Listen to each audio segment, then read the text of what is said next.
Guess we are live. It's not Saturday night. Okay.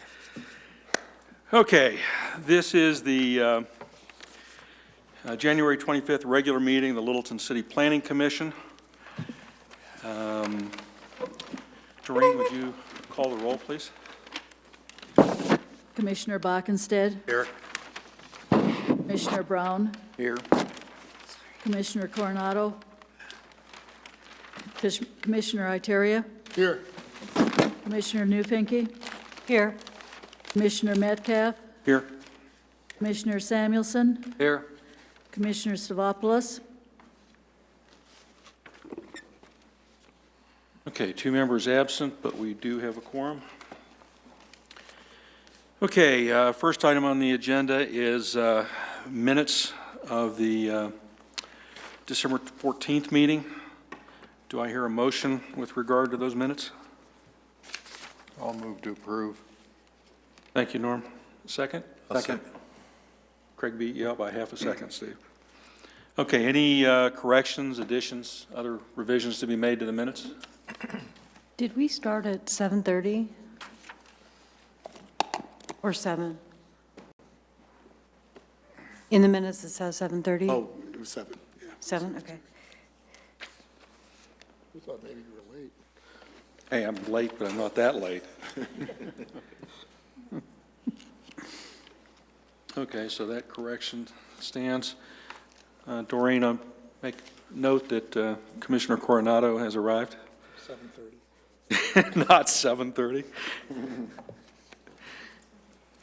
Okay, any other corrections or comments? Okay, call the question. All those in favor of accepting the minutes as corrected? Everyone voted?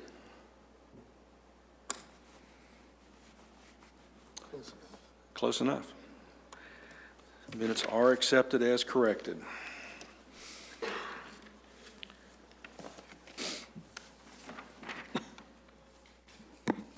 Okay, anybody have any additions to the agenda to make? Just thought I'd ask that question while we're on that agenda item. Okay. General business, we have a reconsideration, I believe, of the Winnetka Decentralization Station. Actually, it's a consideration of the preliminary plat. Jan, you have a presentation to make?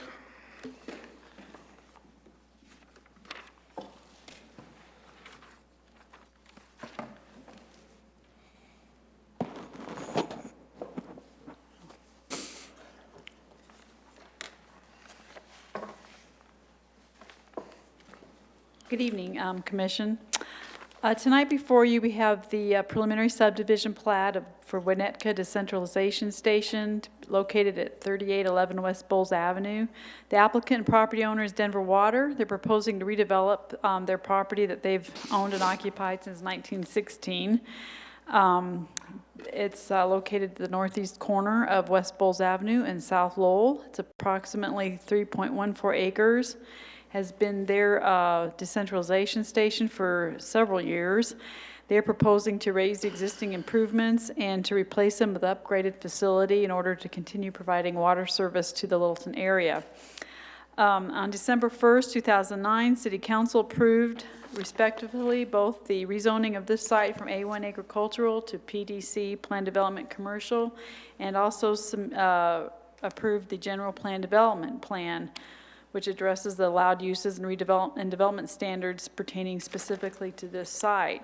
You all, prior to that date, you all had reviewed the proposed rezoning and PD plan and forwarded a favorable recommendation to council. So since I think most of you are still familiar with that, I'm not going to belabor a lengthy presentation tonight, just a brief summary. The proposal was to demolish existing facilities and construct 4 new buildings, which include offices, a vehicle maintenance garage, charging station, enclosed storage of materials and equipment. The main access onto the site will be from Lowell Boulevard at the extreme north end of the site, and a gated fire egress will be located from Lowell Boulevard at the southerly end of the site that will be restricted, of course, just to the fire access. Tonight's let's kind of back up a little bit here. to explain what the process is here tonight. They first received their zoning approval so that they could redevelop the site. The next step in the process is approval of subdivision plats, starting with a preliminary subdivision plat to be reviewed by Planning Commission. If Planning Commission approves the preliminary plat, the next step is for the applicant to submit a final subdivision plat to be reviewed and approved by City Council. Also, a final site development plan is required for this process as well that will be reviewed and approved by the Development Review Committee. The, one of the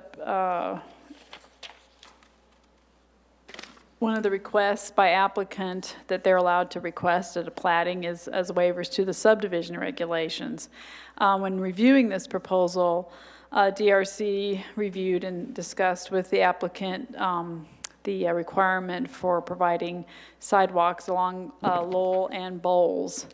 Normally, the sidewalk to be installed along West Bowles should be detached sidewalk 9 feet in width because West Bowles is a major arterial street, and the sidewalk along South Lowell should be an attached sidewalk 5 feet in width because it's a minor arterial. That's the requirements of the city subdivision regulations. In this case, the city's DRC recommended that waivers be granted to allow 6-foot attached sidewalks along both streets. This is due to the topography along the Bowles frontage. It's fairly extreme, especially at the corner there. And it was determined by engineering, I think both the applicant's engineer and the city engineering, that the topography would not allow adequate space to bench a 9-foot detached walk. So for those reasons, the Development Review Committee is recommending that waivers be granted to allow 6-foot attached walks along both sides. And I also included in my staff report a copy of the criteria from section 1166 of the subdivision regulations that have to be considered in order to grant a waiver. And that actually, the waiver is something that's granted by the city council. So you will be merely making a recommendation on that with your preliminary plat tonight. Staff finds that the preliminary plat for Winnetka Decentralization Station subdivision conforms to the requirements of the zoning PDC and the approved general PD plan and the city subdivision regulations. Therefore, we recommend approval of the preliminary plat and supports the requested waivers to the subdivision regulations.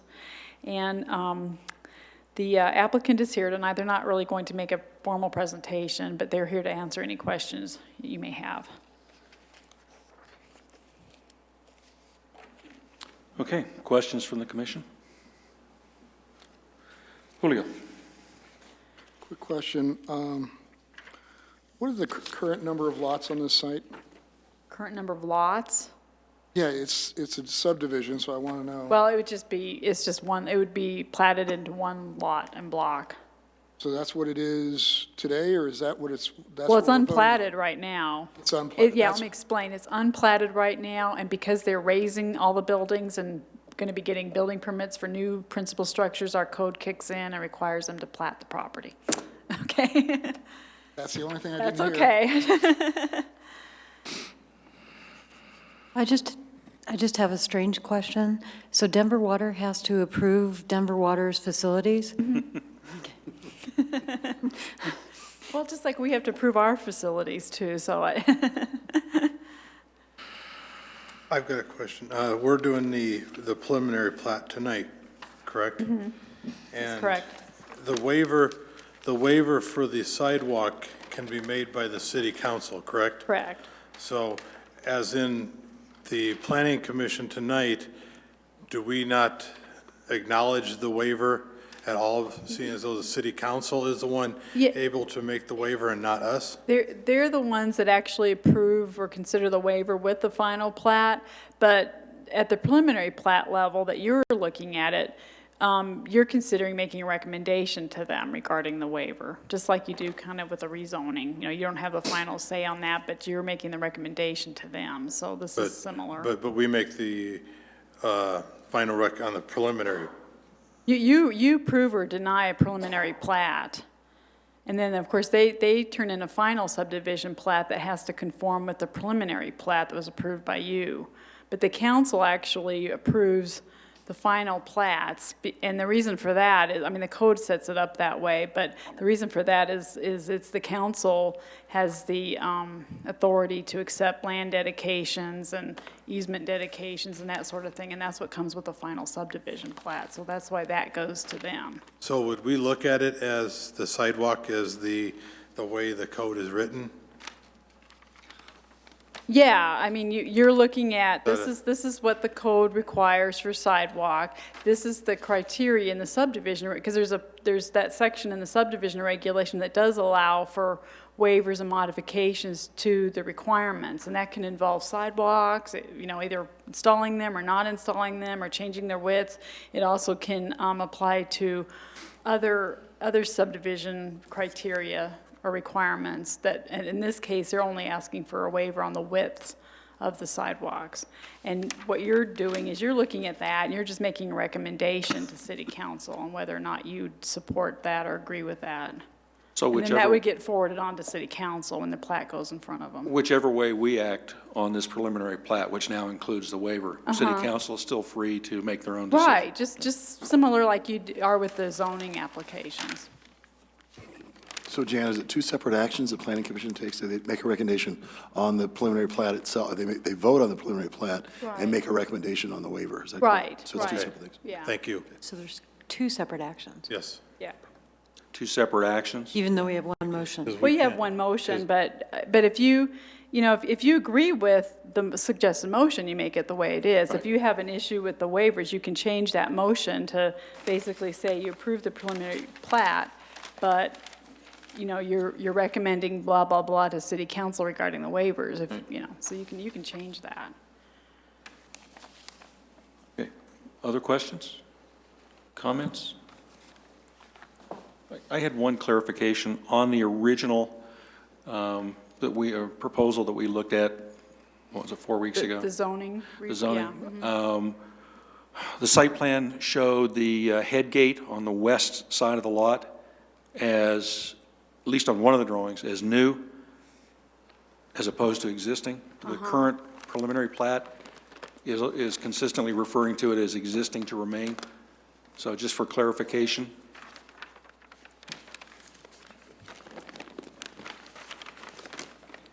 That actually may need to be clarified by the applicant, because I didn't.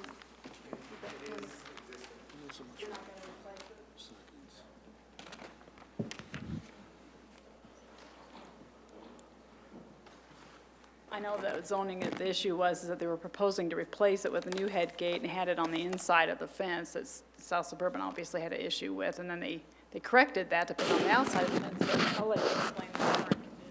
The head wall is existing and it will remain. Previously, we had, like Jan was just mentioning, had it fenced off from access to South Suburban. We've since changed that fence, so South Suburban has access to the existing head wall. Okay. So, So basically just swerve the fence to keep the head gate on the west side of the fence for South Suburban access. And just for the record, if you'd identify yourself. oh, Sorry. my name is Jim Donaldson. I'm with Long Strauch Architects. Thank you.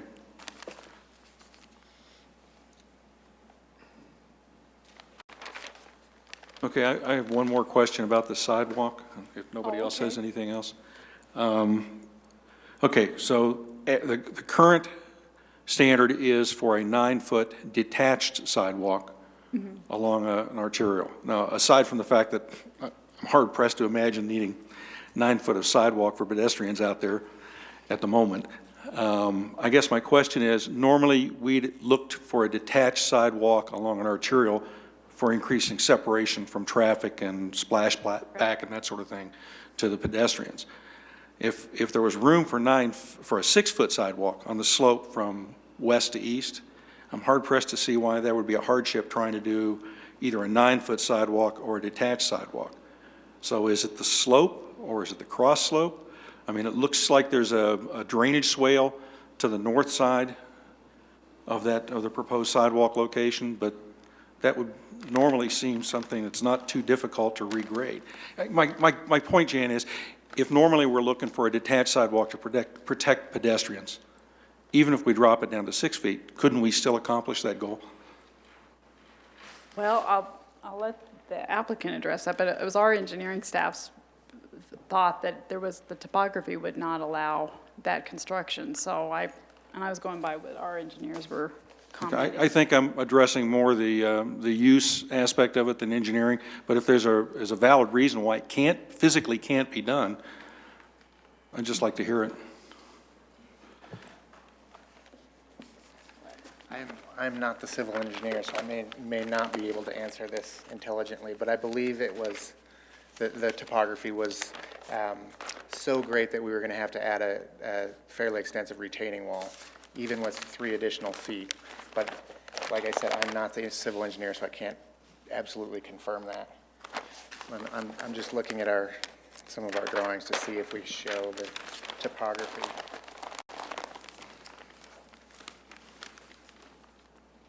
I mean, in general, it looks like the slope is down from west to east, toward the intersection. And that slope is going to affect any sidewalk you put in, regardless of the width and whether it's detached or attached. Yeah, no, I see what you're saying.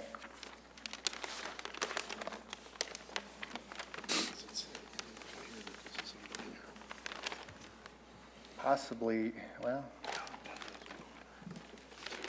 I've, another theory I can come up with is that that 6 feet gets directly to the edge of our property line, and maybe we were trying to avoid doing a easement, because if we were to go 3 feet further over, we would, that public sidewalk would be on the Denver Water property rather than all in the right-of-way. I would just follow up on that concern, and I expressed it when this came up the first time. I think, in general, that we should be encouraging as much of the detached sidewalks as possible, and I understand there were some engineering reasons. Usually when I've run into this situation, the engineering issues more have to do with utility conflicts in regrading it than they do with regrading, because retaining walls are a normal part of construction. They can be done. What I'm seeing on here is, if this is to scale, this grading plan, it looks like the sidewalk is actually drawn in at 9 feet wide, attached, but it looks like it's actually drawn in at 9 feet, because along Lowell, it's the narrower width, so, but it does look like it's also extending beyond the property line, perhaps, and easements can be done. I don't for remember in that. the discussion we had that the property line was an issue. The only thing I remember focusing on was the topography. But like you said, certainly retaining wall is not that unusual, so. So I could see that being, I've been out to the site, I'm familiar with the site, it could be a difficult place for a pedestrian to walk. It's not a very comfortable place for a pedestrian to be. But if there's legitimate engineering reasons to do it, I would support the engineering recommendation. Yeah, we didn't hear the utilities on that side either, I don't think. I don't remember that part of it, at least. Yeah, the only utilities on there's a water line that's crossing the sidewalk, and it's going to cross the walk, attached, detached, 6 foot, 9 foot, it isn't going to make any difference. There's also a sewer line, but again, it's crossing it, it's not like we're running the sidewalk over top of it. Jan, I presume there's no real problem with the sidewalk encroaching the property line?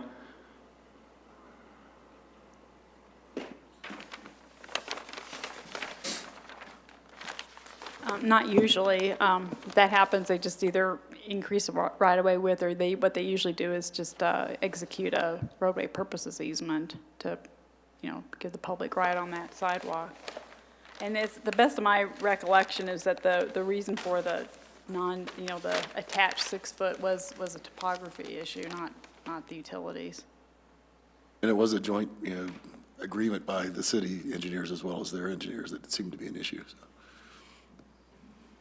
Okay, well, I'll admit my expertise is not in civil engineering, but it is in building and multiple building development and construction. So I guess I'm not seeing an insurmountable problem for separating the sidewalk from the street, and especially on an arterial street. That's why those standards are there.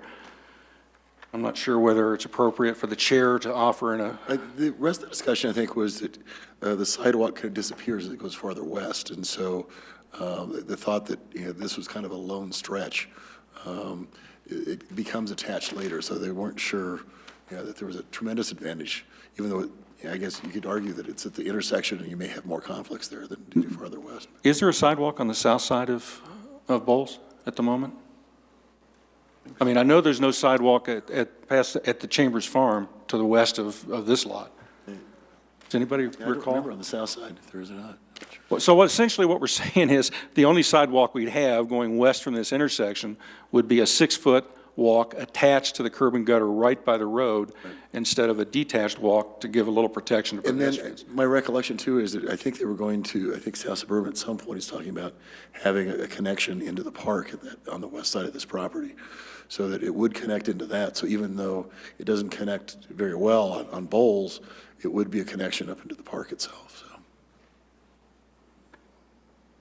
Well, I don't want to make anybody put a sidewalk in 6-foot, 9-foot attached, detached that isn't going to be used.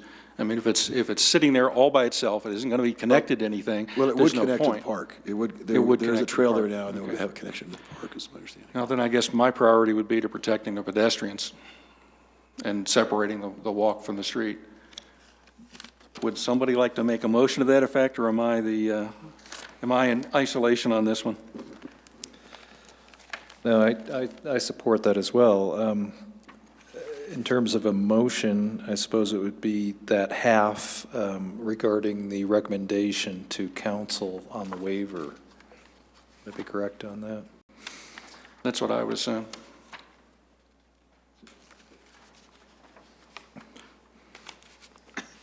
And further to that, I believe that the waiver would still be required even for a detached sidewalk in the case that it might have to be narrower than the 9 feet that's required by code.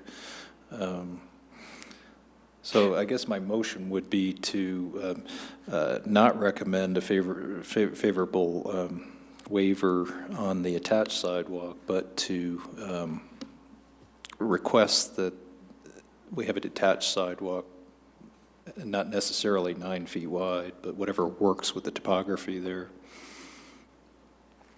Jan, would the easiest way of proceeding with this to get a motion on the table about acceptance or approval of the preliminary plat and then make adjustments?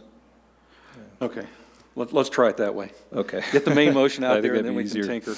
Okay, so I move that the preliminary plat for the Winnetka Decentralization Station subdivision be approved, period. Second from I'll someone? second that. Thank you, Steve. Okay, discussion or amendments? Steve seconded.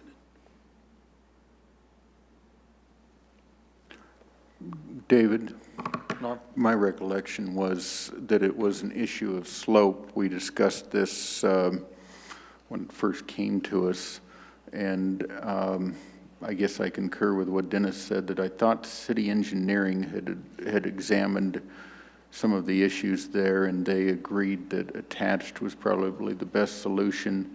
They were going to look at connecting to the, I think it's the open space or the dog park corner there, but we went through this before, and I think at that time we were in agreement. Just my recollection. Other comments? Other action? Okay, the motion on the table is to approve the preliminary plat as presented with the waiver. No, I did not you- include with the waiver. I just said period after the plat.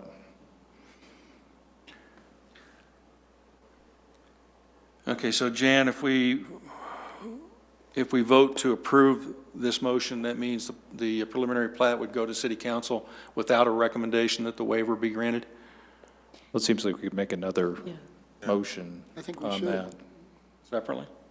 Well, that's why I was trying to get, Or you might want to combine them even, you might want to. that's what I was looking for. Right.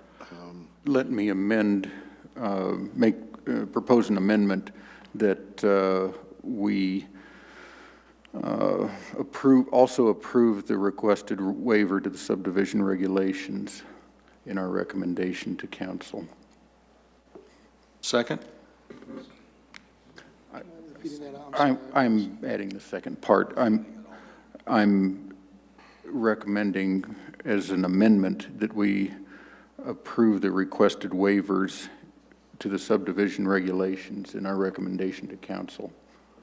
So you're doing the opposite of what Craig is doing? No, my amendment would add the recommendation for the waiver. Right. As presented. For a 6 foot, that's what it says. 6 foot attached. For the way it was presented here. For the way it was presented. And that's Okay. based on my Thank you. recollection. Okay. Second? And the waiver is on the preliminary plat Right. on the first page, so do we have to vote on it together?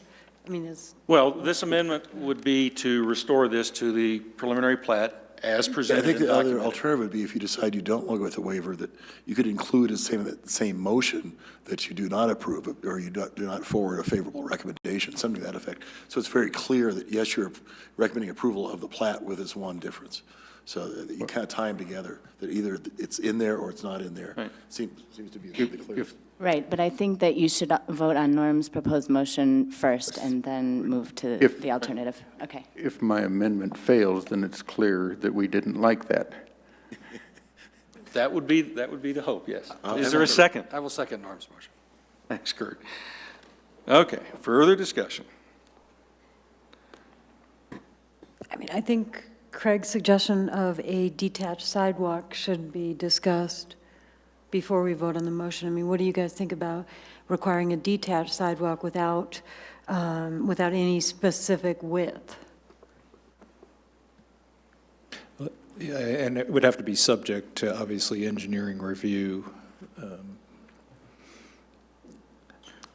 don't I would drive just through like that to make the intersection. point that we as Planning Commission should be encouraging, safety and pedestrian access. Yeah, that's so- what I wanted to, well, one thing I like to just, without having engineering here, I know that it was the topography was the deal. And I'm a little concerned if you leave it open-ended where it would be detached at whatever width would work. Well, what if only like a 2 or 3 foot width would work? That isn't going to accommodate wheelchairs or anything. So I just throw that out there. Let me ask a procedural question, Jan. If we approve the preliminary plat with a recommendation that they hold back on sidewalk installation until South Suburban installs the rest of the sidewalk to the west, and then develop a sidewalk plan on the Denver Water property that matches that construction? Boy, now you're thinking. It happens every now and then. It does. I don't know how inconvenient that would be for Denver Water to have a project that they're hoping to complete in one phase and have it be multiple phases. So that would be the question. I think, Chairman, it seems to me that if they're doing curb and gutter and a lot of other work on the site, to have their contractor come back at some undeclared point in the future, that's a little problematic to them. It's kind of a chicken and egg, and my amendment was based on my recollection of the engineering discussion from before. It's somewhat vague, but I think we kind of went through this. Wider next to the street is preferable to narrow detached with retaining walls and such. But what we have now is narrow and right next to the street. A 9-foot sidewalk before that was attached to the street at least gave you some distance. You could walk on the far side of the sidewalk, trucks are going along and splashing you. You don't have that advantage with a 6-foot sidewalk right next to the curb. I would note that it's similar to the existing condition where we cross the railroad depression, and it's livable, if not comfortable. We've discussed that extensively. I'm trying to work off what I remember from our previous discussion and my impression of that. My recollection of that previous discussion is there was a topography issue. I don't see it on this plan either, and I'm pretty well versed in reading plans. I see it perhaps at the intersection, there could be a grade change issue, but along, once you get away from the intersection, both on Lowell and on Bowles, The grades don't preclude a detached sidewalk. The property lines discourage it because you'd have to go into the private property to do it. The intersection may be a special issue where some creative design may suggest that you have to make some compromises at the corner. So I guess I'm respectfully disagreeing with the engineering opinion and suggesting that there's a better alternative to an attached 6-foot walk, and it could be a detached six-foot walk. I don't believe we should go any less than a 6-foot wide sidewalk. Other comments? That's what I'm saying. Are we ready for the question? We have another option possibly that we'd like to discuss, so, in terms of timing. Jan, are you ready?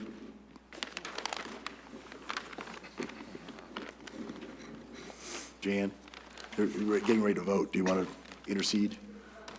They're getting ready to vote. Do you want to intercede? Do you have a proposal on timing? Right, I know you better do it right now if you're going to do it, so, okay.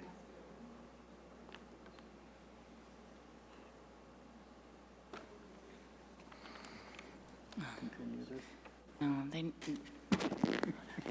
we were looking at maybe postponing this until the next meeting to have the appropriate people here to answer your questions, and that's what we were discussing with the applicant. Help the discussion, if we have their engineers and our engineers, it might help, with the discussion, get into more detail in terms of what the topography is and what might work. Let me try and shortcut this. If we vote for the original motion, if we defeat Norm's motion to go back to the way it's presented, vote on Craig's motion, it goes to City Council. City Council is free to get the additional input from engineering and decide themselves at that point whether it's Right. acceptable or not. Is that Right, correct? That's correct. Okay. We're not the final approval on. We're not the site. final approval on it. All we're trying to do is raise the question. Okay.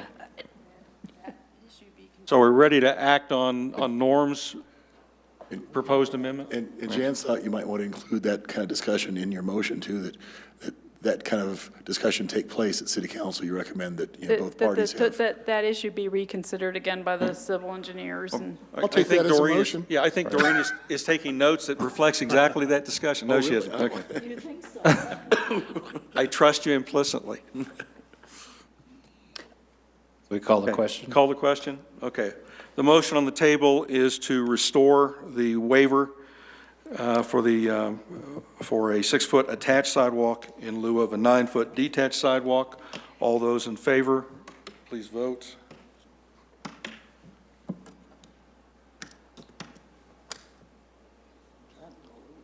Okay, so that's defeated. We're back to the original motion that Craig presented with a preliminary plat excluding the sidewalk waiver.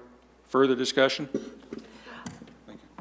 Chairman, I'd like to propose another amendment, Feel free. that we forward this recommendation with additional engineering reports to City Council and withhold any recommendation for or against the sidewalk size and location. I'll second that. Recognizing that the Planning Commission would like to encourage detached sidewalks of 9 feet or greater, or 9 feet. Just detached sidewalks Yeah. that are workable, that are reasonable. I'll accept that. Okay, so the motion is that we forward the approval of the preliminary plat with a recommendation that City Council consider a detached sidewalk option Based on engineering and the from applicant. staff. Okay, that's clear? Other discussion? This is just the motion, the amendment. This is just the motion to the amendment for the recommendation regarding the sidewalk. Okay? All those in favor? We have a second to that, I'm sorry. Oh, Steve did. Steve? Okay.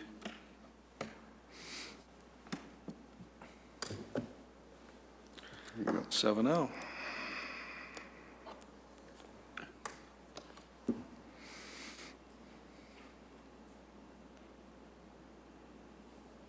Okay, back to the main motion. Further discussion?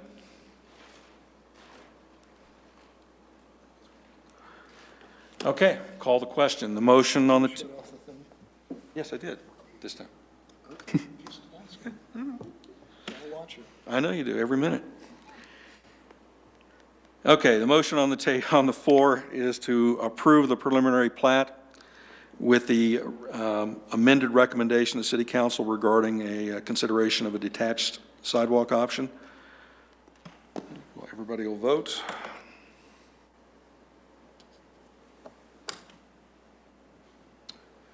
And the motion is approved 5-2. Two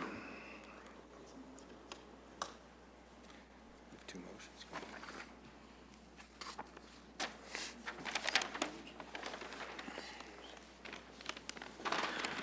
Okay.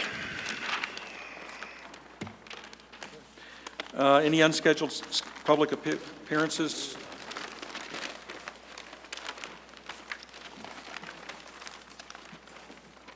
No public No, announcements. okay.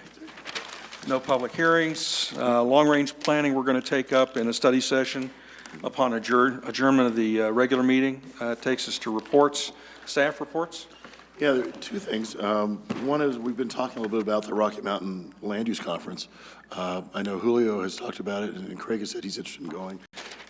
Anybody else who's interested in going, please let Doreen or me know. And Julio, I don't remember if you said you wanted to go or just were recommending it, but I initially was and still am recommending that people should go to it. I think I'm going to be going through my own job for Okay. what I know. I don't know Okay. that for a fact yet, but great, okay. turns out I can't go through my other job, I will Let us know, okay. request. I don't know when those close. The conference is March 4th and 5th, but the sooner the better, John. Early ends by next week or so. Does it? Okay. What I recall, and then We could do that, sure, I can do it. So let me know, Doreen will be gone. I've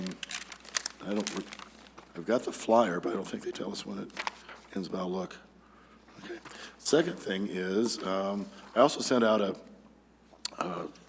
notice about the Citizens Academy applications for the Transit Alliance, and if anybody's interested in that. I don't know too much about it, but it did sound interesting. It sounds like, talking about transit and land use and sustainable issues. So it might be an interesting opportunity for somebody, so let us know about that too. And we'll definitely sponsor somebody to do that. So, and that's all I have at this point, I think so.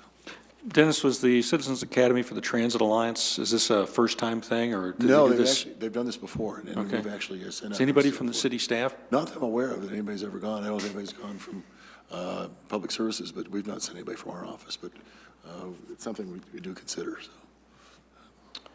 Okay. Liaison reports? Sorry, Linda, I don't know why I keep looking your direction. Norm? Let me defer to Steve Ekman, who's here from the Historic Preservation Board. He can, perhaps, would you like to offer a couple details about what HP Board is doing? I've campaigned for someone, and I think he's an architect, been on the board for a while, longer than I've been liaison, that's for sure. 3 years, or a couple of years. I would- Seems like 10 years. Time flies. My name is Steve Ekman, and I just kind of wanted to give you an update. I'm sure Norm's been keeping you kind of abreast of what we're doing. Our biggest thing is, last year, we had kind of public awareness and education sessions called True Grit. They had the 3 sessions. We used Nori Winter as a facilitator and also an outside expert. He's a nationally known expert on historic districts and everything that goes on about them. And since that time, we've been working over the winter, and we have drafted a work plan. Our work plan draft goes to 2015 on feedback that we used from the True Grit sessions. We had a session at the Hampton Inn where we kind of hashed this out, and we got a little ambitious, so Nori and some subcommittees have kind of boiled it down into what we really can do as a 1-session-a-month group with work in between. Our work plan for 2010, our top 2 priorities are reviewing the list of merit, the properties. The initial review was when the initial district was formed. Since then, we found some buildings that, we feel that missed, and it's not just downtown. We're talking about buildings outside of just the Main Street area. And we've also procured budget money for, and we will be working on the historic preservation design guidelines, which directly affects you guys and your central area plan.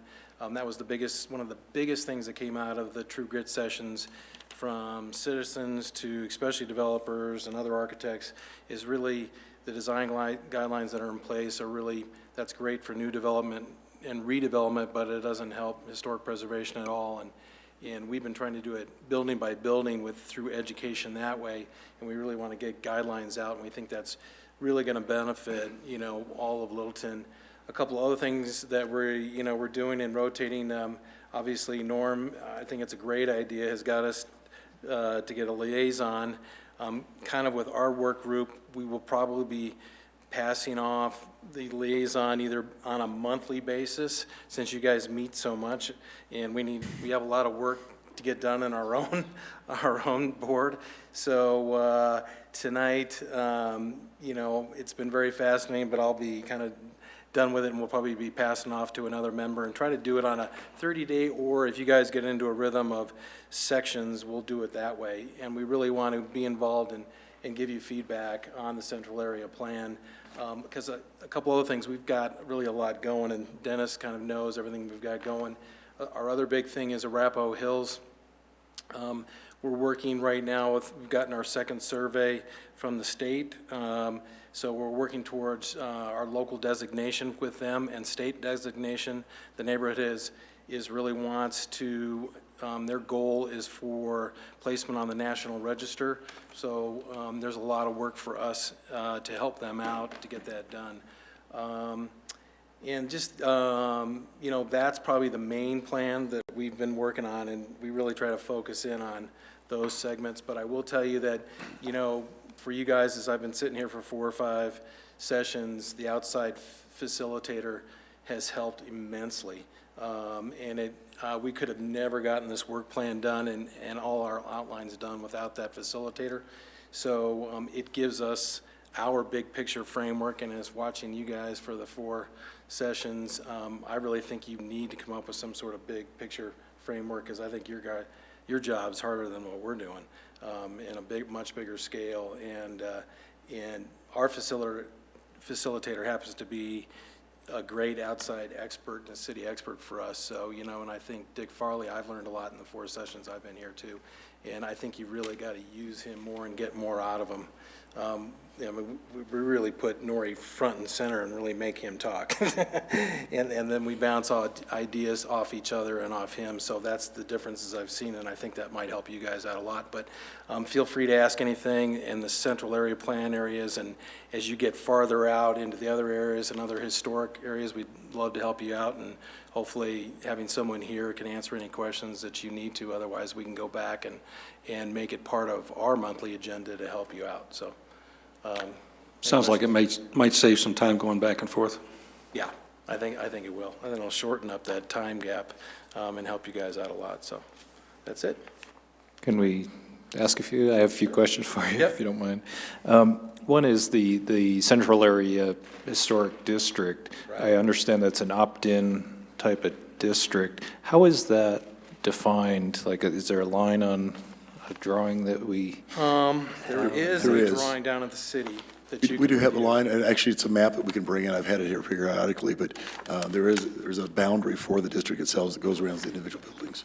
So, And we have a district, and we have the boundary for the buildings that are in or out. And part of, these guidelines that we're going to be coming up with is part of the guidelines, so you can determine a building that's within the district, whether it's conforming, non-conforming, and how that is set up. And that's part of the feedback that we got from the True Grit series. and just a little bit more detail on it, the thought at the moment is that what Historic Preservation Board will be working on in terms of design guidelines for historic structures would be incorporated into the current design guidelines and standards, so that it would be in addition to that. So, and as you recall, this was adopted by both HPB and also Planning Commission. So need to think about, is that necessary this time? It probably is, since we're amending the existing design guidelines. So your involvement will be critical, while they're taking the lead on it. Okay. Need to make sure Right, that- and we're going to start it in committees first with hopefully using Nori Winter as to sit down and facilitate again, and then we will, Norm or whoever the liaison at that point is, will give you an update. And I think there needs to be a back and forth because, building height limits, things like that, that's where the gray area from preservation goes right into, planning commission. And I think you guys, what I've reported back is that you guys, are echoing what we're talking about, especially in the discussions over the R5 area. We're trying to keep this scale and mass, that concerns us a lot. Especially what you're talking about, the additions, setting back from, the street on the second story, so you really preserve what that initial mass and scale of the street is. We're also, one of the biggest things that we have to determine is basically a period of focus, which is the age of the buildings. And on a main street, it's one of the hardest things to do because a main street is an evolution. And what I cited is Durango is probably one of the easiest ones to review because block by block is an era testament to architecture. This one is much more mixed. And so when we get into building heights and zoning, I think it's really critical to really look at that. So we'd like to work back and forth with you on that and really bring in sort of the Main Street architecture and expertise that we've been gathering over the last 3 years, is how that works. So I think we'd really like to try to get you as much information as we can. I mean, when I first came here, our first retreat was with the city of Golden. And one of the experts we had just help us out on a particular building, really advised us and told us, these are our successes in Golden, but here's really our failures. And a lot of it went right down to zoning, especially the expansion off the main arterial Main Street to the side streets was really a zoning thing, and they just didn't understand the impact. They said the canyon effect really happened where you have the 2 or 3 story and it comes up. The other impact was, just like we have such a strong view corridor, they had a strong view corridor down to Coors and then the city of Denver. And what's happened is they've all done their buildings off this. They've completely cut off their view corridor. And so they said, just be wary that it will happen. It's hard to think that far out, but it will happen. And how does that impact your initial scale and your initial, historic Main Street? Because Main Streets are very rare. And not just in Colorado either. And I think that's the biggest thing you guys need to understand is how rare and intact Main Street is, not only in Colorado, but, they're vanishing in the western United States also. So it's, in Colorado, there's very few that are intact as much as this is. It's down to 2 or 3 that really have this unique quality and thoroughfare, so. One other question, will the design guidelines as anticipated right now, will they address the site as well as the building? I heard you mention structures, but like the street itself is part of the... We've talked about it, but that will definitely bounce back to you. The street is one thing, but it's also, there's a lot of things that go with that, and then you start getting out into the fingers, the site architecture, and everything that happens with that, the street, just the amenities on the street and everything, there's a lot of that anticipation. Obviously, we've seen, a lot of businesses now and restaurants opening, trying to use the outdoor sidewalk space and all that, and how that's going to impact, the zoning and ordinances. So there's a lot of fingers into it, but as soon as we get a framework of it, we'll definitely get a draft to you and get feedback from you guys. What's your timeline? We just got our budget to do that, so what we're trying to do is, our first thing in the next month, we're gonna have is what we're gonna do with our timeline, but, our first stage is to, when we're gonna get an outside person to get the bidding going on doing the design guidelines. Second, we wanted to have some internal committee work on a layout and just kind of refine our work plan, because from those, we've got kind of a general framework right now, so we just wanted to define it a little bit more before we get bids. And like Dennis said, we want to make this as almost an amendment or an addendum what we've already got here. We're not trying to reinvent the wheel with this. We just need to do an addendum to what we've already got approved. Anything else? Other questions? Thank you, Steve. Okay, thank you. Thank you.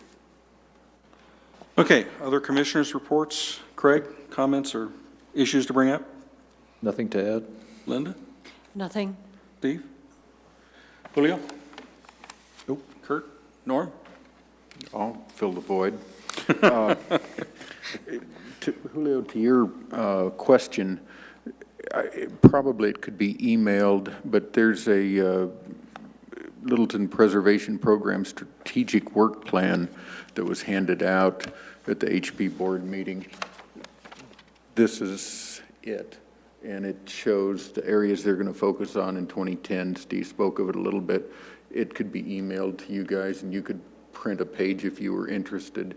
I believe it could be probably attached in email. 2010, under Historic Preservation Design Guidelines and Standards, they had first half secure funding, second half develop design guidelines, and then in 2011, first half adopt design guidelines. So, but there's a lot of categories.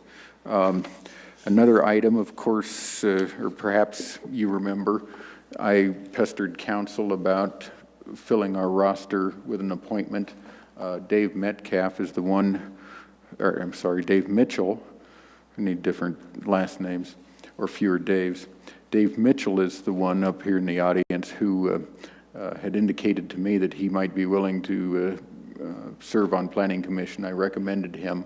At their special session, council addressed filling interim vacancies and decided, I believe, Dennis, correct me if I get this wrong, that they would keep the applications for boards and commissions for 11 months and draw upon those to make appointments during the year as vacancies occurred on Planning Commission. And so there is a mechanism there to have that occur. And I don't believe Dave Mitchell has turned in his application yet. I told him, I suggested he come down and see what we did tonight, and he could always pull the ripcord and fly away happily instead of actually turning in an application for this process. We shall see, and we shall see if council finds us some people to fill out the roster. I think that's it. Yep, that's it. And I'm going to use that as a segue to point out something I saw on the city website today, and somebody can correct me, somebody from staff can correct me if I'm wrong. Near as I can tell, on the list of vacancies on boards and commissions, we've got 13 or 14 vacancies, and as of Friday, received all of 5, count them, 5 applications. I think it's a few more than that at this point, but yeah, it's really slim. So if you know people are interested, please encourage them to apply for this board or others. So. For the hordes of people who are out there watching this and observing how much fun we have with all this, we do have a lot of plans, or boards and commissions throughout the city. They get a lot of the work of the city done, not that staff doesn't do the lion's share, but if you'd like to contribute to your community, get to know your community and community members a little better, this is a great opportunity, good learning experience, and an opportunity to contribute to the community. So please consider it. Applications are due by Friday, 29th, and you can either get them online or down here at the city building. Linda? One more thing. I've got a copy of the Westward, and there is something on Denver's zoning. And it's a little cartoony and it's kind of fun, so I have it here if somebody wants to read it. It's called Everybody Must Get Zoned. Is that Kenny B's cartoon? I don't know whose cartoon. Yeah, I think it's Kenny B. This? Yeah.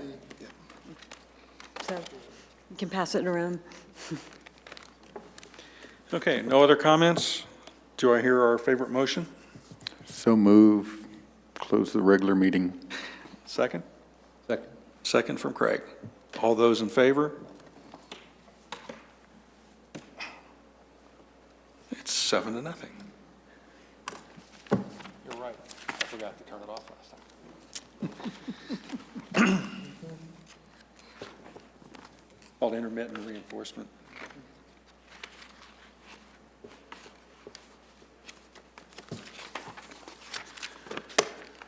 Okay, are we going to do this in here, Dennis? Or are we, okay.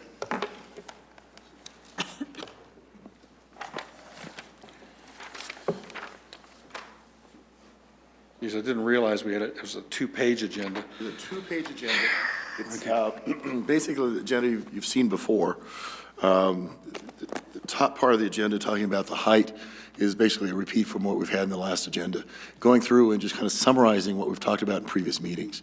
So just for hopefully moving a discussion along, this is just kind of a reminder of what we have covered. Okay, so we're a couple minutes to 8. Why don't we take a real quick convenience break and then start the study session at 8 o'clock? And Dick Farley is here tonight and has revised some drawings and also has some additional thoughts on height and how we might proceed with that. So I think he'll be the key person tonight on that discussion. So everybody has 2.5 minutes to, Cool. Up in that corner. Folks at home can go to the refrigerator.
That's a collector's edition, so This is a Linda would like it back. This is great.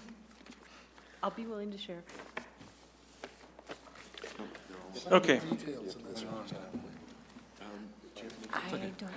Okay, so let's start the study session. It's, 8:08. Study session for Littleton Planning Commission, Monday, January 25th. A rather detailed agenda, which I'm hoping a lot of is summary of discussion previously, It is, so it's Thank just. Yep, to try and boil it down for us so we don't have to go back over everything. correct. Primarily, I see what's on the agenda is discussion of height for all central area, sub-areas. Then also, we were going to go on and resume discussion of the R5 sub-area. I thought we had said we were going to talk about height and parking tonight. We did, I think that's correct, and I did include it on here so we could amend that. If we get, you kind of thought they were included, that's true. Yeah, well, I think what we were saying last week is, in some ways, it's going to be hard to resolve height without talking about parking and vice versa. Correct. There are consequences to each. There are, I think, if we have the height discussion first, then we can talk about the consequences on parking.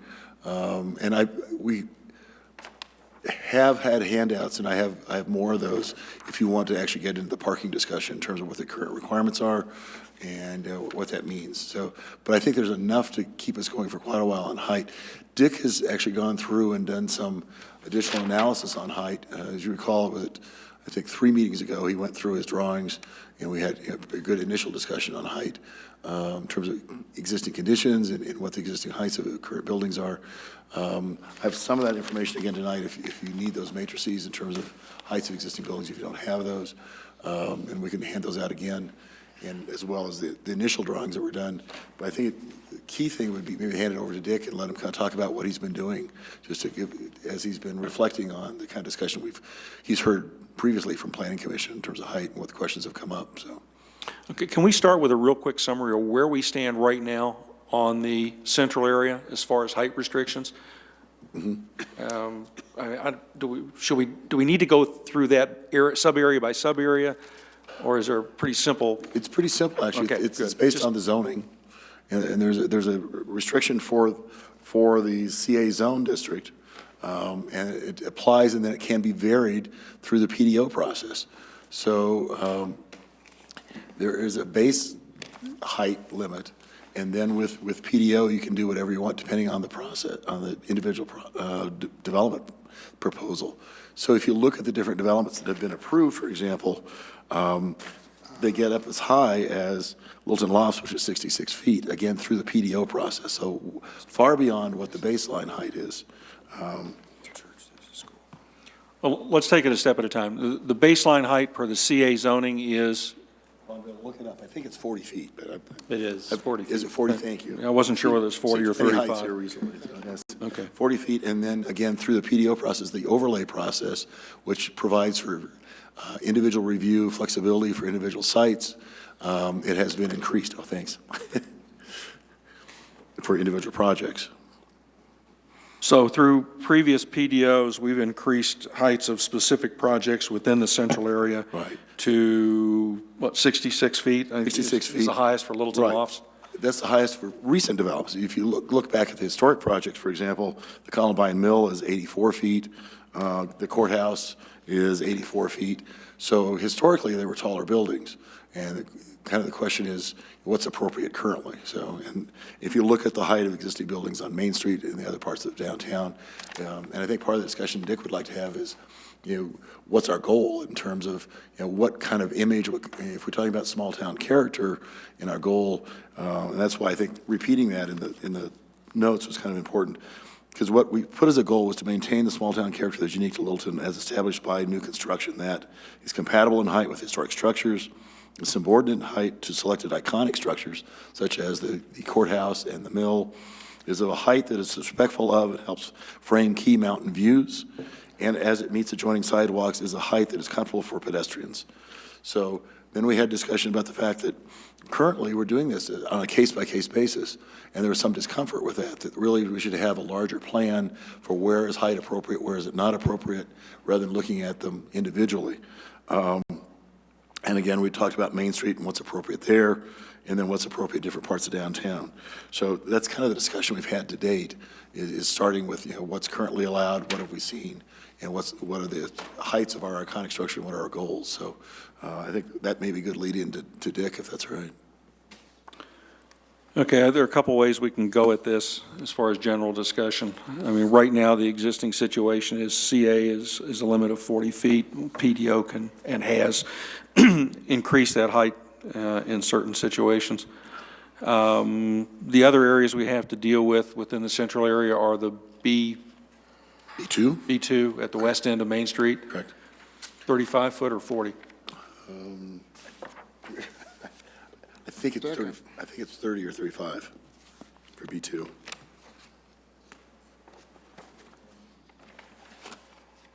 No height limit on the B2. Sorry, Dick Rimmer's better than I. Huh? So there's no height limit on the B2. None. Totally open. Again, but determined by the maximum development allowed by other provisions in there. So is it realistic you're going to get much height on fairly small sites? It's one of those things we have to think about. Okay, so unless somebody else has a better approach to propose, I think I'd like us to talk about first the question of iconic structures and view corridors. Talk about that because it's a relatively small topic for discussion. Then move to the compatibility with heights of existing historic, not necessarily historic designated structures, and the whole idea of setbacks. So if we can start with the simple stuff, we've got the iconic structures and that sort of thing. Norm? Was Dick going to present some of this? Right. I guess that's what I'd like Dick to was going do to go through and first. kind of talk about, I think, all of those things as he's been reflecting on it and what he's done with these updates. Oh, I'm sorry. I thought that was really dealing back with the R5. No, this is all. Just so he doesn't sit through our Oh, discussion. no, absolutely. Sorry, I went through this, and this was back to the R5 discussion, so. Well, let's see, I was referring to this agenda for the special meeting. He's done both. He looked at the R5, and then the second set, the drawings are dealing with the height. So, I'm sorry, it's this set. Oh, And then he also did some additional work on the R5 for the. Well, then, by all discussion. means, let's go with the prepared information for the commission. Okay. They even have the computer hooked up.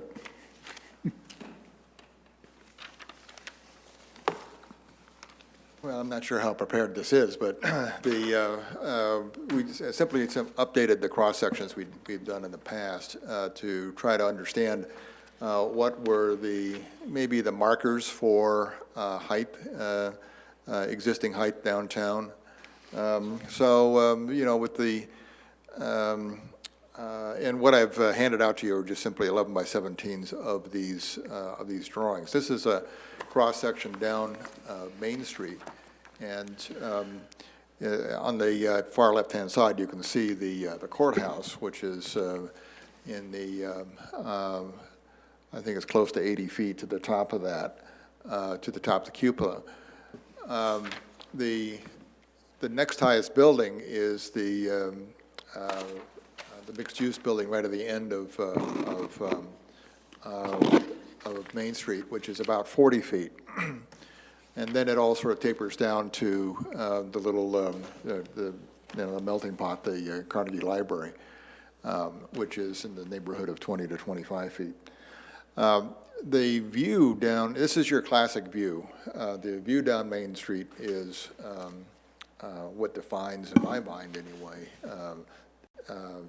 the core of downtown Littleton. It's presumably it's one that you use when you describe events downtown. It's all that sort of thing. And I think in previous work that we've done, we've sort of identified that there is once you get on the west side of South Santa Fe, the vacant triangular piece of ground there is critical to control for the view of the mountains over the top of the the melting pot. In other words, to me, that if you're talking about view corridors, that's the essential one. And that's sort of, I think, I don't know if that's in your purview or not, but we did, when we did our development studies, we did a development study for that triangular piece of ground. And I think in previous studies, we've sort of felt that you needed to control at least the first 100 or 150 feet to the north of Bowles on that property, in the neighborhood of 50 or 60 feet high at the most, in order to preserve your views of the mountains over the top of the melting pot of the Carnegie Library. Say that again, Dick, I'm sorry. To preserve the view over the melting pot, Over the top of the melting pot, down Main Street, you need to control the, maybe the 100 to 150 feet north of Bowles in that triangular piece of ground to limit the height in the neighborhood of 50 to 60 feet. I didn't come with all those sections to show that, but I can certainly do that at some point. The rest of that triangle could get higher, but, when we did our development study, we felt that you'd probably be, the market would be pushing it to get that much development on there, and you have all of the parking and traffic that goes along with that. I think that that's an important thing to keep in mind.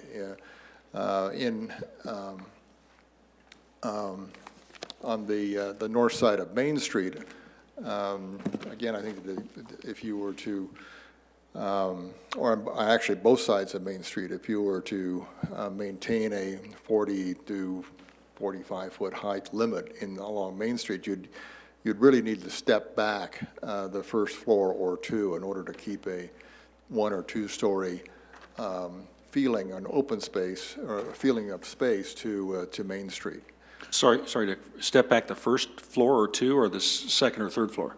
I think the second or third floor is critical.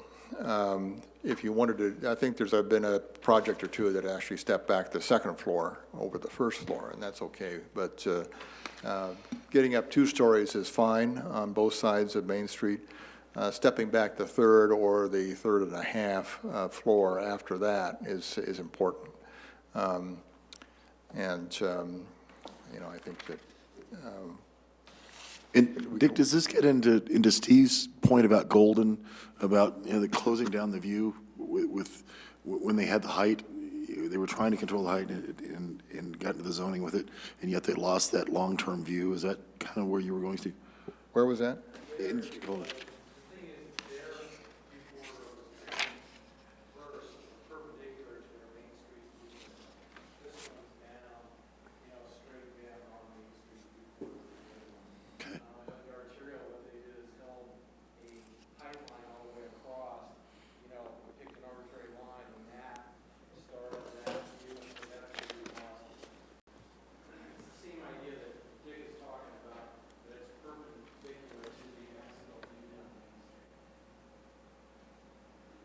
The one other thing that, if you're picking out iconic, is the Town Hall Arts Center is probably the tallest structure on Main Street.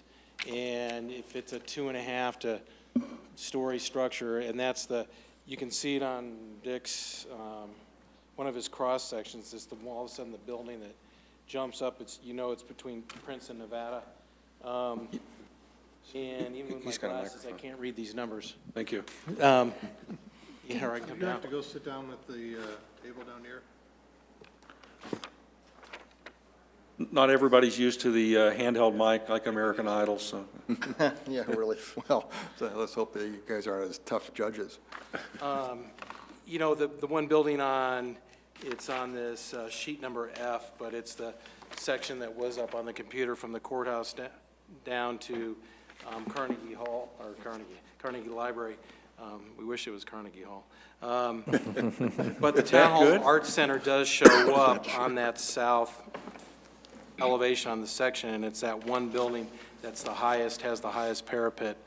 And I think we can calc that out at just I thought it was 35 feet, but it looks by these numbers here that it's about 40 feet, so, you know, Which one is that? that's that one right here. That's the one that you got protruding up right here, Dick. Yeah.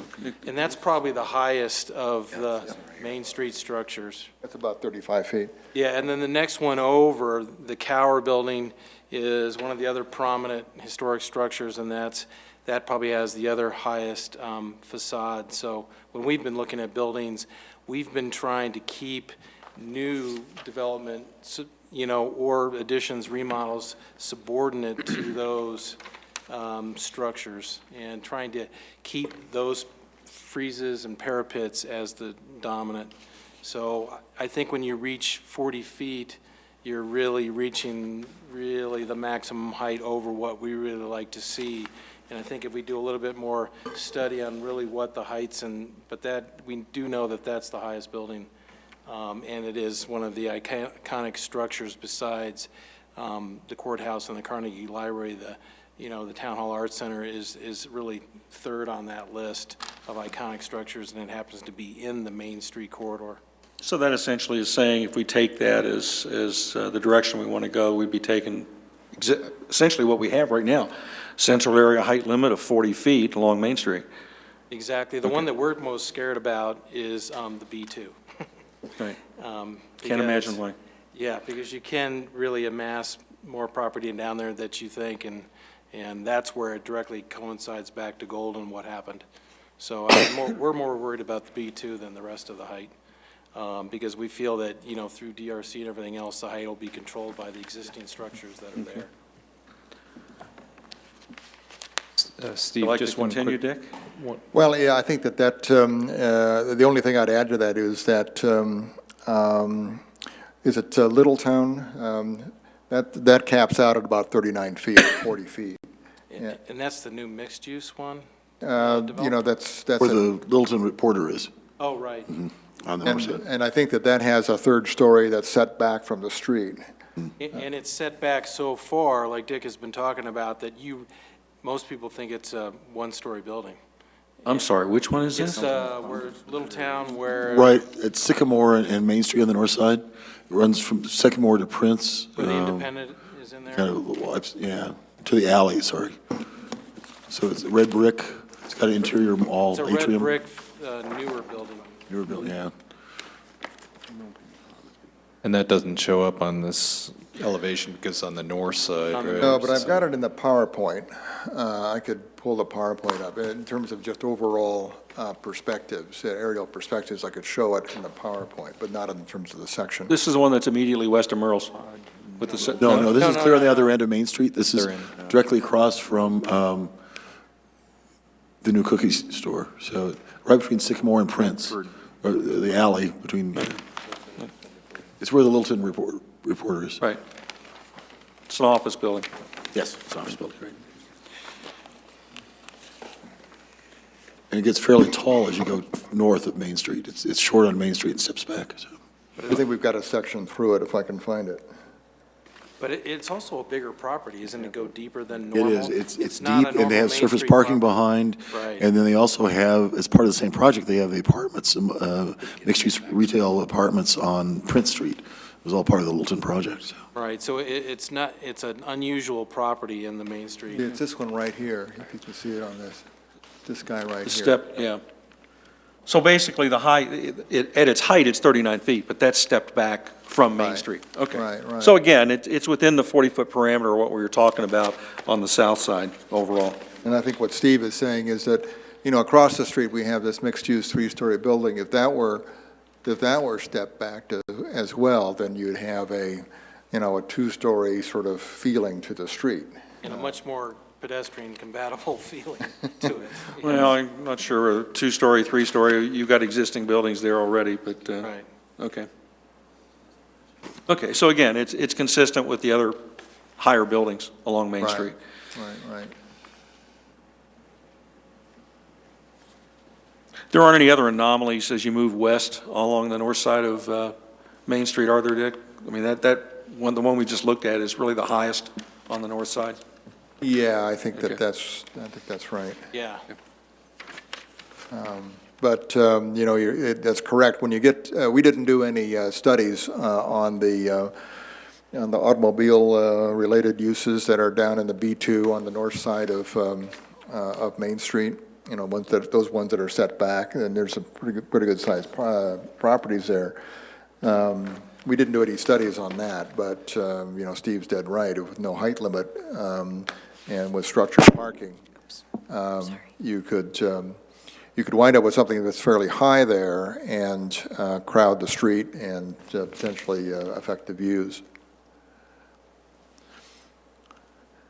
But the triangular site that's on the other side of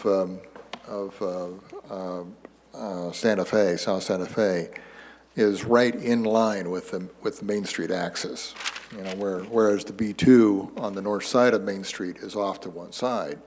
You know, a high building there, I think, would be not good for your views, but it wouldn't destroy them, whereas something that's on the other side of the axis of Main, on the other side of South Santa Fe, could very well do that. Yeah, but under their current configuration, that's not part of the central area discussion. That's something we'll take up with succeeding areas.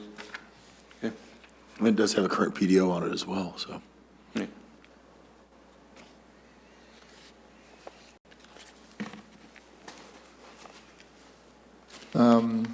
I don't know, in terms of view axes, Sycamore has a nice view axis to the low, the open space in that low lodge. Which lodge? That's the third sheet in your packet.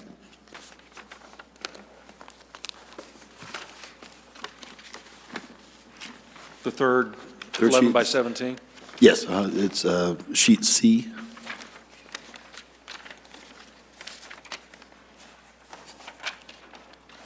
So again, it's showing the Littletown project on the left, That's the one that's on there.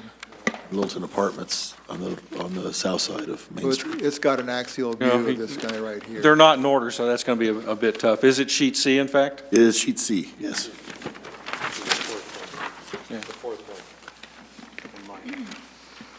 So it's the one we've been looking at here, Yeah, so that's the section along Sycamore Street. right? And that's got a nice axial view down the end of that street. In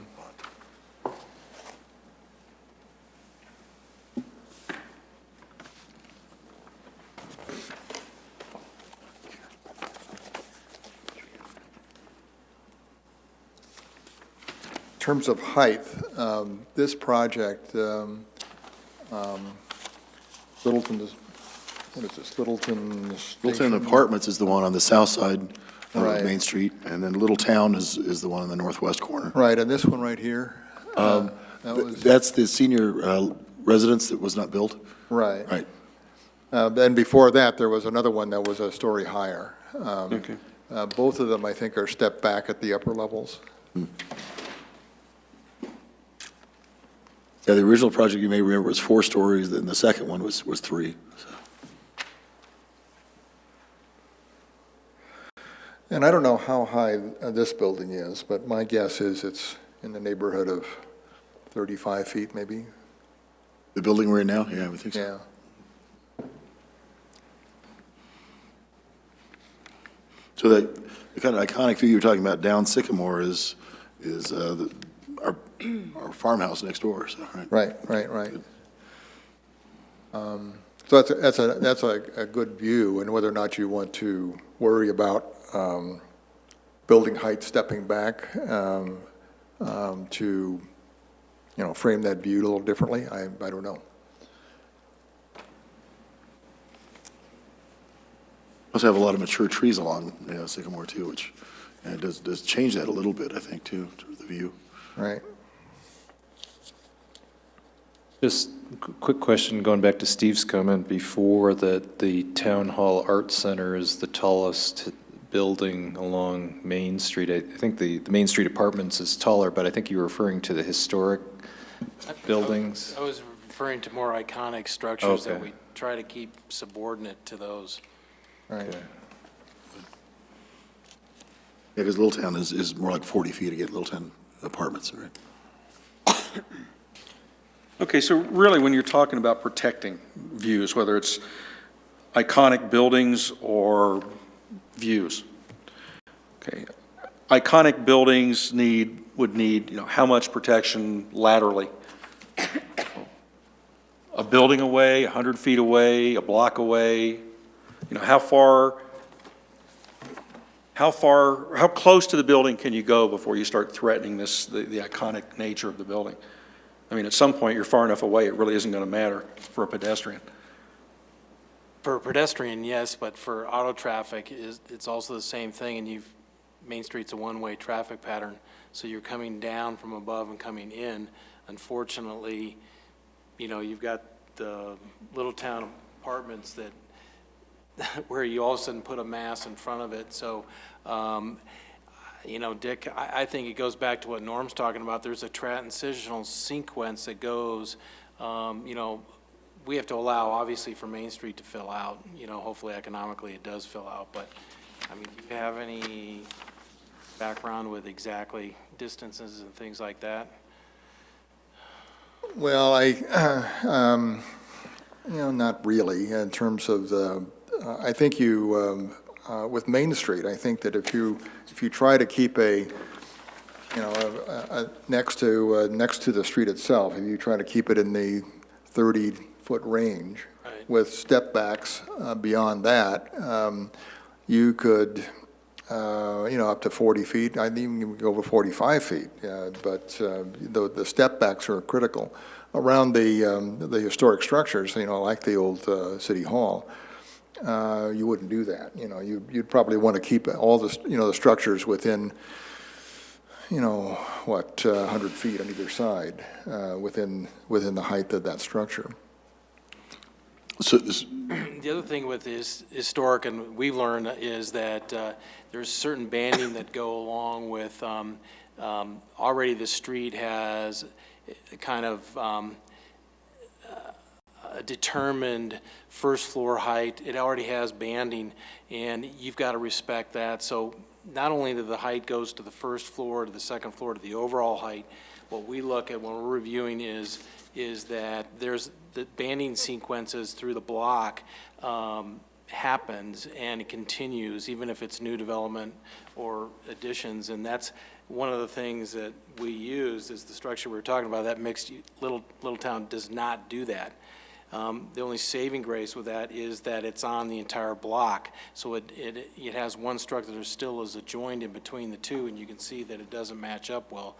But you can see the other new developments have been very sympathetic to that. So what we're saying, it's not such a building height, but it's a parapet height, and that you don't match that parapet height of a structure, that if there's a banding corridor and it's not an iconic structure, that you continue that with the parapets, or you're underneath that, but you're not above that. And like Dick's saying, if it's 2 stories, most of the structures are 2 stories, that whether that's 30, 35 feet, that can be determined. But when you get close to the iconic structures, that you don't interfere with, especially the town hall is an easy one because it has very ornate banding, and the pediment and facades is really easy to determine. So structures next to that have to be very sympathetic to that height and what goes along with the cornices on that. Steve, my recollection is we've got designated structures on either side, is that right? Right. So we're pretty well saved with that. I mean, the picture on the front shows one of the most, on Dick's right here, is the north side of the block, and that's one of the most contiguous blocks that we have, and that's one of the probably the best, examples of, what I'm talking about, the first floor height, the signage height, the second floor height, and the parapets and the cornices go along that. So one of our things that is at the end of the block, the tavern, when it gets redeveloped, that it is sympathetic to those and continues those heights. And so when you're looking at a Main Street, that's what you look for, and you allow those first floor structures to become second floor structures, and it depends on age, but if it's a new development, you can do a second floor structure, but not go above that height, and the height is kind of determined, kind of what Norm goes back to a couple meetings ago, that you're sympathetic to some sort of transition of what's next door to you. And so you fill out that Main Street. But as Dick says, the third stories, fourth stories are pushed way back, so they're not in any sight lines from Main Street itself. So sympathetic, I mean, what sympathetic means for a design review committee, looking at details, is a little different from what we're talking about with the Right. comprehensive plan. So sympathetic in terms of overall comprehensive planning. We're talking mainly the massing, the 2 stories, lines up with the other buildings, that sort of thing. But it's still, it goes back to what Dick was saying. In Main Street, you can have zoning, which I've heard, I had no idea that was R5 and a bad thing, but zoning needs to go along with form-based zoning in this sort of contextual environment. So the form-based zoning in this area is 2 to 3 flat roof structures. You have an iconic structure that has the hip roof at either end, and they are iconic, but the rest of it needs to be, flat roof structures. And putting a hip roof structure in this that's 1 or 2 or 3 stories would be an anomaly on Main Street. Your area in the R5, where you're talking about hipped and gable roofs, that's still a form-based, zoning design guideline, and that still fits within that. It's still near that area, but it would have its own, guidelines for that. That's why it's all interconnected with, it still has to be sympathetic, and what you're trying to do is have new structures in the R5 be sympathetic in height and mass to what's there already. Dick, oh, I'm sorry, you've changed drawings on me again. I was looking at Sycamore a little bit, just in terms of questions. Just in terms of, yeah. My questions are my concerns. I'm listening to everything that's going on, but trying to interpret what you're talking about and putting it into a comp plan, again, goes back to a couple of different things that I've been hearing. And I've been trying to say that, and this map here that we've been playing around with for about 2 years, we try to determine, rightfully or wrongfully, what we classified as a city core. And that initially was Main Street going all the way down to, not quite to Church, whatever that other street is, some creek, I can't read it. No, it's Little's Creek. Little's It's not Little Creek. Street. Okay, well, anyway, we had determined, or at one point in time, we had discussed, I'm just going to say it that way, that was a special area. Your conversation is pretty much saying the same thing. I think it's all, in all fairness, I think we might be able to agree that it's a special area and we need to kind of deal with it. Now, since we haven't legitimately talked about form-based code, we have an existing Euclidean, I can't even say it now. Euclidean zoning that's been around since God knows when, like the 70s. So I'm not, so, I appreciate the terminology difference. However, I look at this area, and that particular core area is CA. I look at it, and I look at our code, and it says the amount of CA says 40 feet or 3 stories. I'm also hearing, based on what you're saying, that's something you can live with. I said live with. I didn't say you could die for, but I just said live with. Well, the only thing is the third story, the Main Street, we'd like to see that stay at 2-story, let's say, street frontage, what you see. And if you're going to incorporate 40 feet in a third story, that third story is pushed back. That's not, well, I don't disagree with what you're saying. We can create that part. Right. But currently, it doesn't make any determination or abbreviation of what the difference between totally agree with that. 40 feet or 3 stories is. Right. That's something that we can customize. Yep. At this point. And as a comp plan, that would be one of the things I would like to put in as a note, is that one of our goals is that we may wish to maintain a general height of 40 feet. However, taking into account what Steve, is that true? Right. Steve just said about the 2-story being at a certain level and then maybe a bulk plane or bulk setback or whatever you want to call it, so that we can adhere to that. That would be again, another goal, a modification to the CA zone in the core area. Right. I don't know if that's something we want to do for the entire CA zoning category. When we do that through the design guidelines, the standards and guidelines. Well, But we haven't approved officially, that's not law. And and until it becomes really law, you can sit there and talk to somebody, you can try to bribe them, you can do whatever you want, but the bottom line, at the end of the day, they can say no. Well, except that the standards, our law in terms of the language that's written into the zoning ordinance says you have to abide by it. So they're in effect standards per our zoning. Well, So that's it's fine. as close as we can If- get. If you can do that, I'm all for it, but I'm looking at this code, and there's nothing in this code that says under the CA that I have to go to the standards and guidelines that I'm aware of. Yeah, there is. Jan, you want to talk about that a little bit? Did I miss it, Jan? I've got Oh, I love to put her on the spot, My zoning. Here it is. It's okay, I've got one. Well, we have, cover it in, different areas. Well, the thing is the CA district has that 40-foot And maximum 3 height stories, limit, right. 3 stories.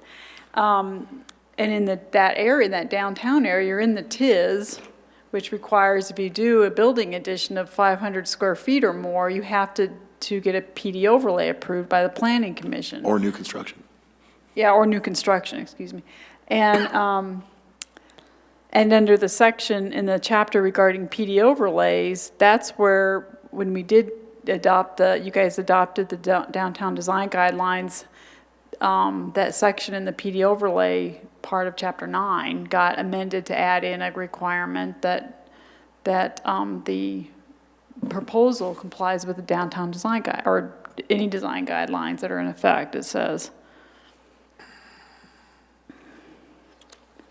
So they become part of the zoning in effect. They Yeah. actually are okay, so standards. what, for example, do design standards and guidelines say about building heights along Main Street? For example, on either side of Town Hall. Somebody wanted to come in, CA zoning, required to do a PDO application, say that suddenly there is no building on one side or the other of Town Hall. What do the design standards and guidelines say about the height of a structure that could go on either side of Town Hall? Under our agenda. You want to cover that, or you address that when you want these? Dave, on the agenda that was handed out, it quotes the downtown design standards and guidelines, A, B, and C there. Oh, that's the one I got. And 1 or 2 story building frontages found along Main Street, and new buildings under C, new buildings higher than 2 stories should set their upper floors back from the face of the building sufficiently to maintain the smaller scale of the street. So there's a couple things, both of which would be applicable to the adjacent buildings. So that's really what I'm trying to get at. We've got a comprehensive plan, we've got zoning that says 40 feet in CA. Except.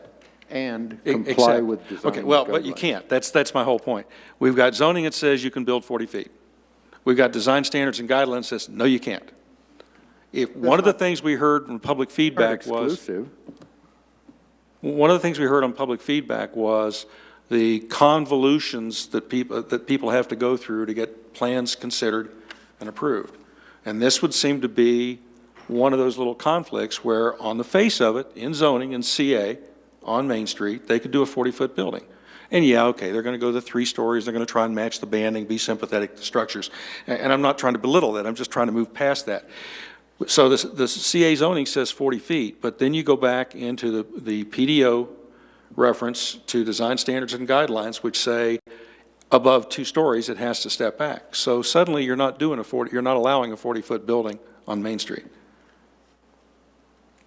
And yet, You're allowing it if it stepped back. Depends on. and how yet far Main back. Street Apartments got approved as a 40-foot face at the prior street. to. That was prior to these regulations. It was? Yeah, they're old, actually. Yeah, it was part of the.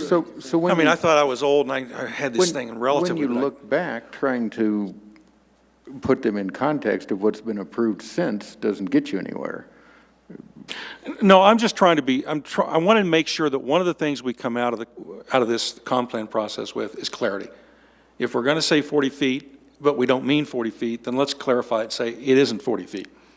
But I guess my comment is, since we're talking about a comp plan, you can structure that as a goal. And then once we get to, and put that as a goal, separate that, and the implementation of that is through, and instead of using, sometimes goal or even policy is, the term even intent is a better one than a goal, because it's kind of more expressive in today's terms, because a goal seems like is overworked.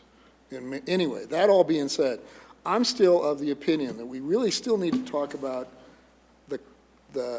the comp plan in and of itself, and what goes into the comp plan, so that we can go to the things that Dick Farley is talking about, which is the regulations of this thing and how to make it work. Well, I would agree completely, and I think what the intent does, it gets you that ability to negotiate, the ability to interpret, and understand what we were trying to achieve.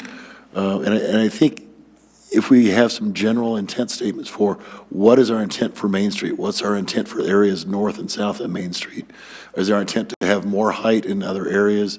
It'd be great to have that kind of discussion and that kind of direction from the comp plan in terms of these areas. And you've got some of that design guidelines already in terms of what the existing character is, what the desired character is, where there's some discussion about some areas allowing more intensity, some areas allowing some kind of new character, as others, the intent is to kind of preserve the existing character.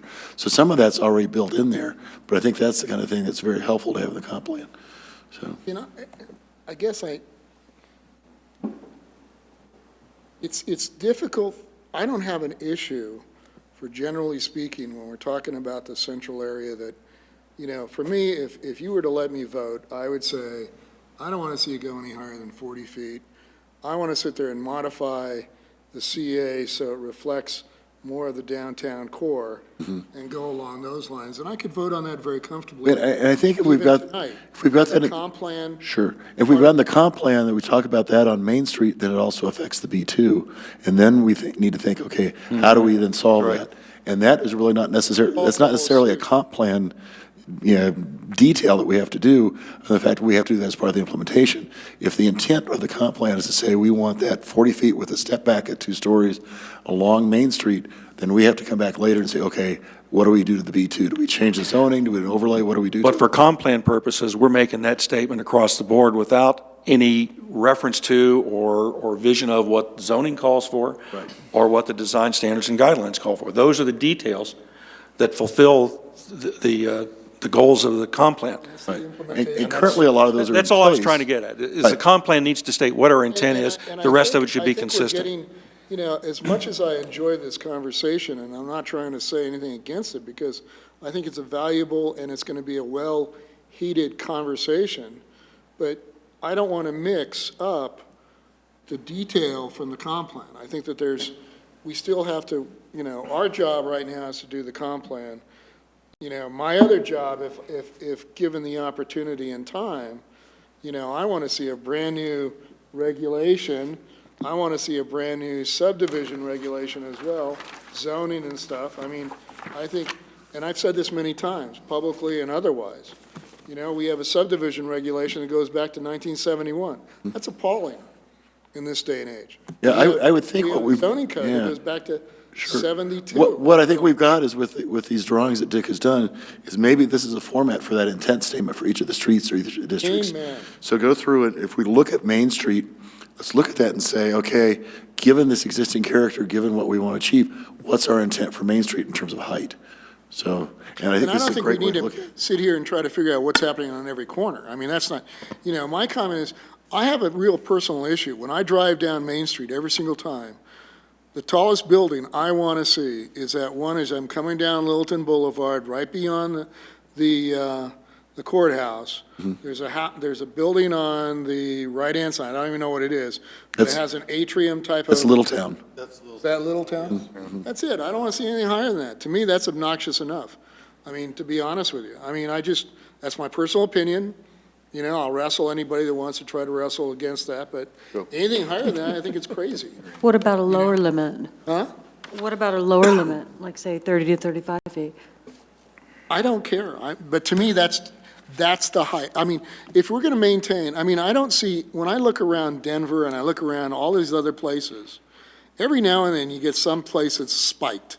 But most of even Denver, other than downtown, and I mean down the CBD, you don't see anything really greater than 3 or 4 stories. You know, and you can argue that with me, and you can tell me that, oh, no, you know, there is this area and this, no doubt. But I'm talking overall, if I go. But they're pockets, they're small pockets, yeah. Yeah, and if I You're go talking Cherry zooming Creek, you're through talking, like I yeah, always right. do, downtown Denver, I don't see anything that really says, you know, this is an epiphany that I have to go up to 6, 8 stories on anything. So are we really headed, as a consensus, are we headed toward endorsing Main Street 1C, new buildings higher than 2 stories should be set back? I mean, is that really what we're saying? We're okay with the 40 feet, but we want to see the setback, or the step back? That works for me. I drew 2 arrows here on the first page. Number 2, a little over halfway down, said proposal on the agenda. And then below that, number 1, proposal on the agenda. And the first one, proposal on the agenda for the January 25th, 2010 special meeting. A, limit structures along Main Street to 3 stories not to exceed 40 feet. I'm okay with that. And if we want to do it in the form of a motion, we could see if we get along with that. And that is with the already understanding the implications of the already adopted design standards and guidelines, which involves step backs for new buildings. The only thought on that is, it doesn't hurt to reinforce your existing guidelines. In case that they're questioned later, should we have that step back or not? It never hurts to say, yes, we support that. So to kind of repeat that, I think what the intent is. So you might want to add to what 2A says by saying, and accommodating that step back. We really want to after the combine 2A and second 1C, floor. I think is what Right. we're headed for. Is that consistent with where you were headed, Norm? Let's do that. Right. I'll move that the commission limits in the comprehensive plan includes the statement, limit structures along Main Street to 3 stories not to exceed 40 feet, and new buildings higher than 2 stories should set their upper floors back from the face of the building sufficiently to maintain the smaller scale of the street. Is there a second? I'll second that. Well, you've been busy tonight. So Okay. it's Norm and Steve? Norm moved, Steve seconded. Discussion? My only concern about the 2-story title is that it probably should add 30 feet to Yeah, that. I would think that'd be very helpful instead of, 2 25-foot stories. Yeah. Is that an amendment? Yeah, I'll introduce that as a friendly amendment that not to exceed 30 feet along Main Street. Will the mover and seconder accept that as a friendly amendment? Okay. Okay. Steve? A comment. Hey, we're discussing, this isn't formal. One, 1C says new buildings. I think you could add something in there, additions, put additions with that new building, because there's a lot of Buildings and Yeah, additions. as in, yeah. So if we just said, New buildings and additions. Or just plain old buildings? how about just buildings? Another friendly amendment? Norm? Yeah, I like just eliminating new and changing it to buildings, so are we going to amend it that way? Steve? Okay. We can wordsmith it, but so- the general intent's clear. Part C then becomes buildings higher than 2 stories should set their upper floors back from the face. Does that cover it? I think for the friendly amendment from Steve, it's buildings higher than 2 stories or 30 feet. Not to exceed 30 feet. Yeah, 2 stories not Right, to exceed 30 I feet. was Yes, that one from Craig, I wrote it in at the end of that statement, so, yep, I'll complete it. Buildings higher than 2 stories should set their upper floors back from the face of the building sufficiently to maintain the smaller scale of the street and not exceed 30 feet. Okay. The gist of it is there. Further discussion? Dick? May I join in? Absolutely. No, you only get one shot at it. Well, I think 30 feet is a fine number when you think about it. You know, ground floor, shop fronts are 15 to 16 feet floor to floor, and then say an office floor is roughly 13 feet, so you're up to 28 feet. And then you might have a parapet of 2 or 3 feet. So I think that the number, to me, gets awfully specific. You might have somebody in there for 31 feet on the top of their parapet, or 32 feet. It may not make any difference. I tend to think that's the kind of stuff that should go into, design standards. And I think it's there already. I think all we were trying to do is somebody was worried about, okay, somebody's going to max it out and make really big stories. All we're trying to do is keep it down, give them a limit.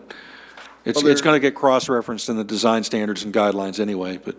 Yeah, there's drawings in there that show that, but, I think that's my only comment is that at the comp plan level, it's a little worrisome to start throwing that kind of number into it.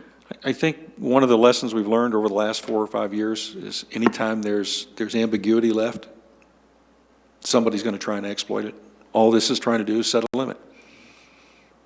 And in this case, for a 2-story building, you could probably set it at 25 feet and not worry about it. Oh, I think on Main Street, that would be a problem. It could be a serious problem. Just out of curiosity, Steve, since the discussion at the last HP board involved a 2 Potters building, I don't remember the height of that 2nd-story addition. Do you happen to remember? Put you on the spot, didn't I? Well, the height of what we approved, what was built was different. That's what this discussion was about. I remember that, but I don't remember any numbers. Well, basically, our numbers were based off of the Cower building next door, and that's what I was talking about, that it had to be subordinate. I don't remember. I'm a little worried because I think that one came out to 35 feet. And when you've got, I kind of agree with Dick. I'm a little worried about that number with a little bit of additional research. I like the idea because, the chair is right. Everybody tries to exploit, and if you put down just 2 stories, but whether it's 30 feet or 35 feet, I think you've got to do a little exploration on the height of that. And for the comp plan, I think the generalities is a little bit better, and maybe just a reference to design guidelines that gets you to specifics where you can eliminate that exploitation. What I'm worried about, Steve, is somebody coming, they get the PDO approved here at the Planning Commission. Right. Okay, in the discussion with DRC, it turns out that their 2-story building is 32 feet high, or 35 feet high, and it's right next to Town Hall. And it says right there, hey, it says 2 stories, anything more than 2 stories you set back. We're only 2 stories. We shouldn't have to set back. Just trying to get some clarity. And maybe what we want to do is take the 32 feet, if that sounds like it's got a little more flexibility in, and use the rationalization that we're trying to protect the iconic structure, the height of the Town Hall. I'm just trying to avoid somebody trying to yell foul because we tell them they can put 2 stories in, they go to DRC and are told, well, your 2 stories are too high, and they can say legitimately, you didn't tell us that. 2-story cathedral ceiling. I think that, that's true. And to me, the thing that needs to get done is to go back over the design standards and guidelines and make them more specific where you want to make them specific. Because they're handed out to all the applicants. And they have I think they have 2 things going for them. One is they have the power of saying what is desired by the city of Littleton.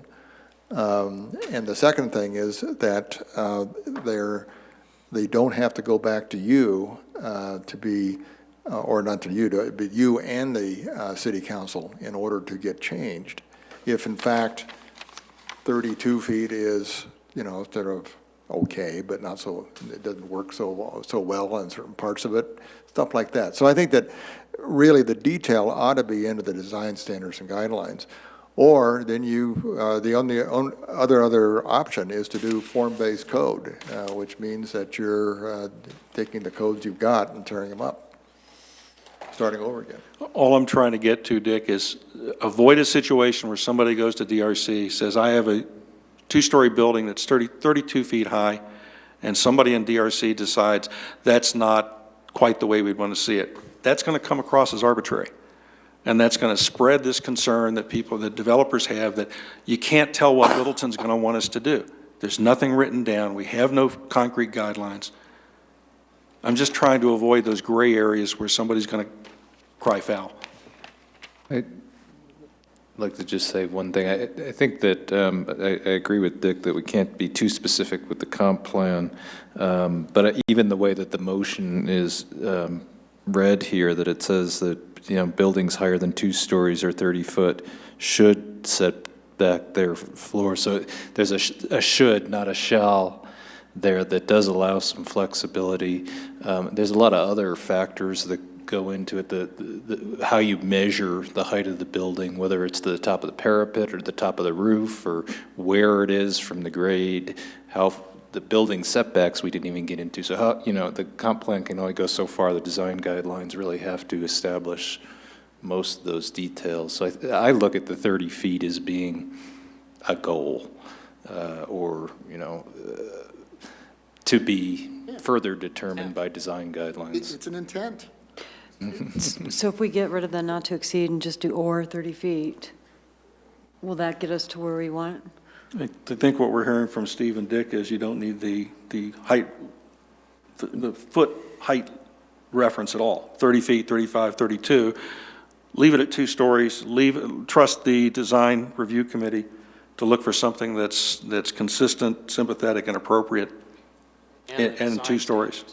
And the design standards which you adopt. Right. And as we're working on design guidelines and standards also for the historic preservation part, everybody that's out there viewing this, both buildings on either side of Town Hall all are designated structures, and it's well covered, and they're great buildings on either side. And even if, and that's part of the design standards and goals we want to set, if happens one of those burns down or something like that, they would have to adhere to those guidelines. So I think you're covered there. I don't want to make sure anybody out there is thinking that the town hall is in jeopardy of a problem. But that's what I think, that you set that overall, intent for the comp plan, and then everything else underneath it supports it and defines it further.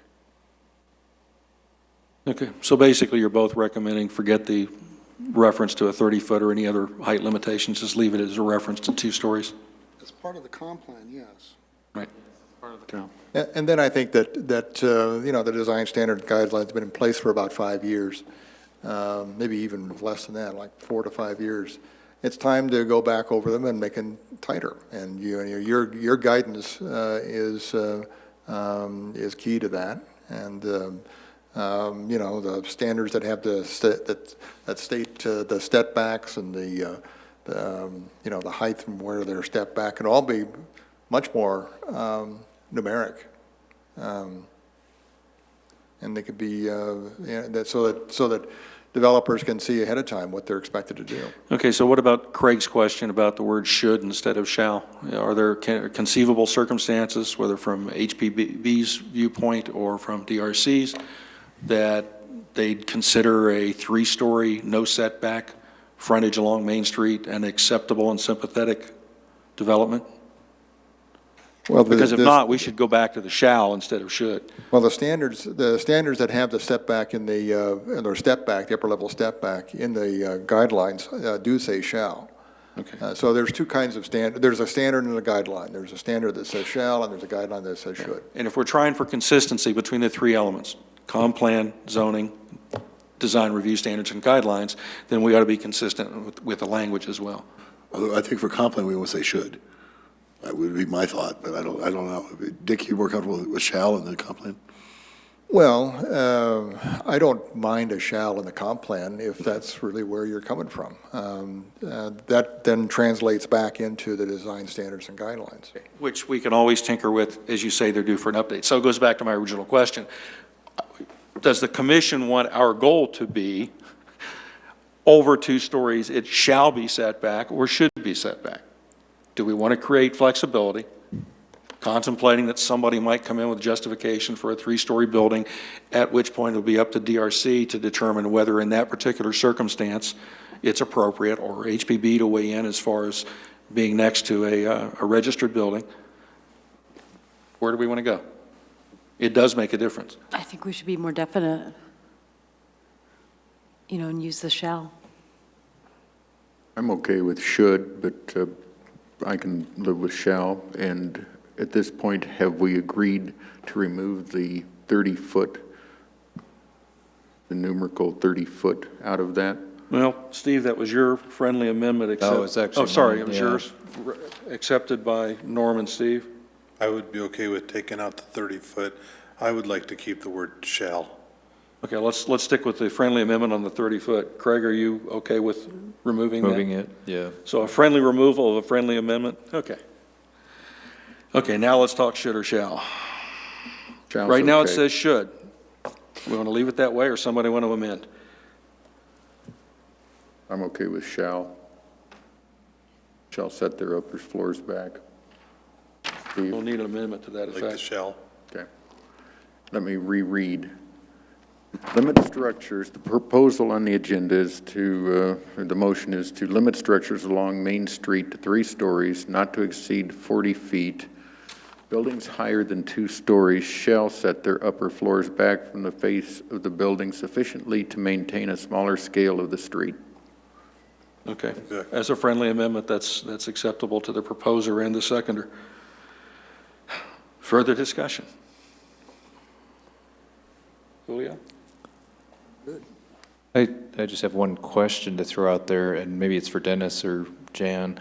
Are there any buildings that are under this category on Main Street that are set back from are they all right at the street Several frontage? buildings that are set back. They're in the B, I know they're on the B2, but in the CA, are In they? the CA, I don't believe there are, no. I think everything's up to the property line in the CA. It's only the B2 where we actually end up with a setback. Something set back.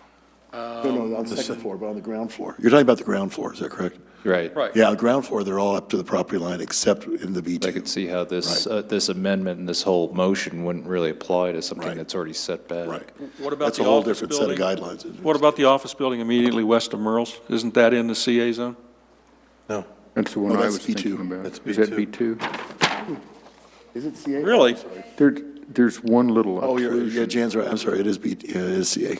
Sorry, you were correct. Yeah, it's an L-shaped zone. That's Merle's. Maybe it's just NA, not applicable, but Rules is there. it's really is intended to apply to those that are right fronting on the Right. sidewalk. Good point. Yeah, it sure is. Right. Oh, that's true. And also the new cookie store, Cal's old building sets back too. That's Which true. brings up an interesting question. Where exactly, as a property owner, where can you build out toward the curb and gutter?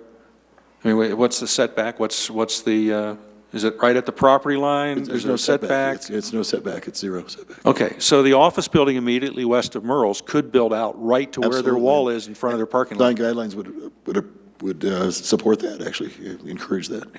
Okay, so really, I think the point is that the reference, the proposal we're talking about is addressing buildings that are built right at the front of the site, or right at the property line. So are we saying that this only applies there, whereas a building that's set 20 feet back? It's a question for Dick, I think. My thought is you're Well, it's probably a right. question for us with a comp plan. Oh, it is, What's our absolutely. intent? We can adjust the design review standards. Yeah, I would think if you're looking at what the intent is, if it's setting back 20 feet, you probably want as strong a wall there as possible to try and get that sense of enclosure, which you're not going to get because it's up on the street. So, yeah, I would think you want more height probably farther back than you do right on the street, so. Yeah, the design standards and guidelines sort of puts a shall as bringing the buildings up to the to the right-of-way, to the property line. So any step backs at the upper level would be stepping back from a building that's on the right-of-way. That was the situation with Merle's, and that was part of the discussion, was bringing that facade forward from the original gas station, which sat back. Yeah, but, That was why it was brought forward, because of the design guidelines. yeah, but are we referencing the property line or right-of-way, or are we referencing an existing or pre-existing building? Again, I'm just trying for clarity. Are we saying that if you're setting it back from the right-of-way or property line, that you don't have to do 2 stories up, a setback, and a 3rd story? Or are we only saying we need the setback if you're trying to go more than 2 stories right there along the property line and right-of-way? We're saying exactly what the motion said, and we're not examining every permutation because Yeah, they're the covered intent by is to other have that elements. pedestrian feel at Main Street. So if you're sitting back, you're going to be in a very different situation anyway. So that you want that 2 stories along the street itself. If you're sitting back, again, I think you probably want greater height, and to get that sense of enclosure. So it really is addressing the ones right at the property line. If you want to include that language in here, that certainly would make sense, so, but I don't know if you need to. You know, again, I'm going to step my foot into this and say, we're mixing apples and comp plans. And I guess I'm concerned about that. And as much as, you know, I think that we can, you know, you've got Dick doing one thing, you've got historical preservation trying to do another thing. They're obviously not ready to get to the level of detail that you're talking about. We're just trying to create an intent that we want to maintain a historical venue to Main Street. We have talked about a couple of different examples to that effect. Not, you know, we're not falling on any swords here yet on any of this stuff. We're just trying to say, this is the illustration that we're thinking about. Period. But at what point do we decide whether we're now dictating build out to the right-of-way or do whatever we want back and forth? When this man and that man come up with some ideas of either redoing or rethinking or interpolation of what they currently have that may address it, period. But until then, you know, the bottom line is, I don't see, unless there's a big fire along Main Street, I don't think it's going to be an issue for a while, or a tsunami comes by or something. But aside from that, I really don't think we have to worry about it just tonight. Well, right now, we do have the drawings, a cross-section in the design standards and guidelines that pull the buildings up to the right-of-way and show a step back at the second level.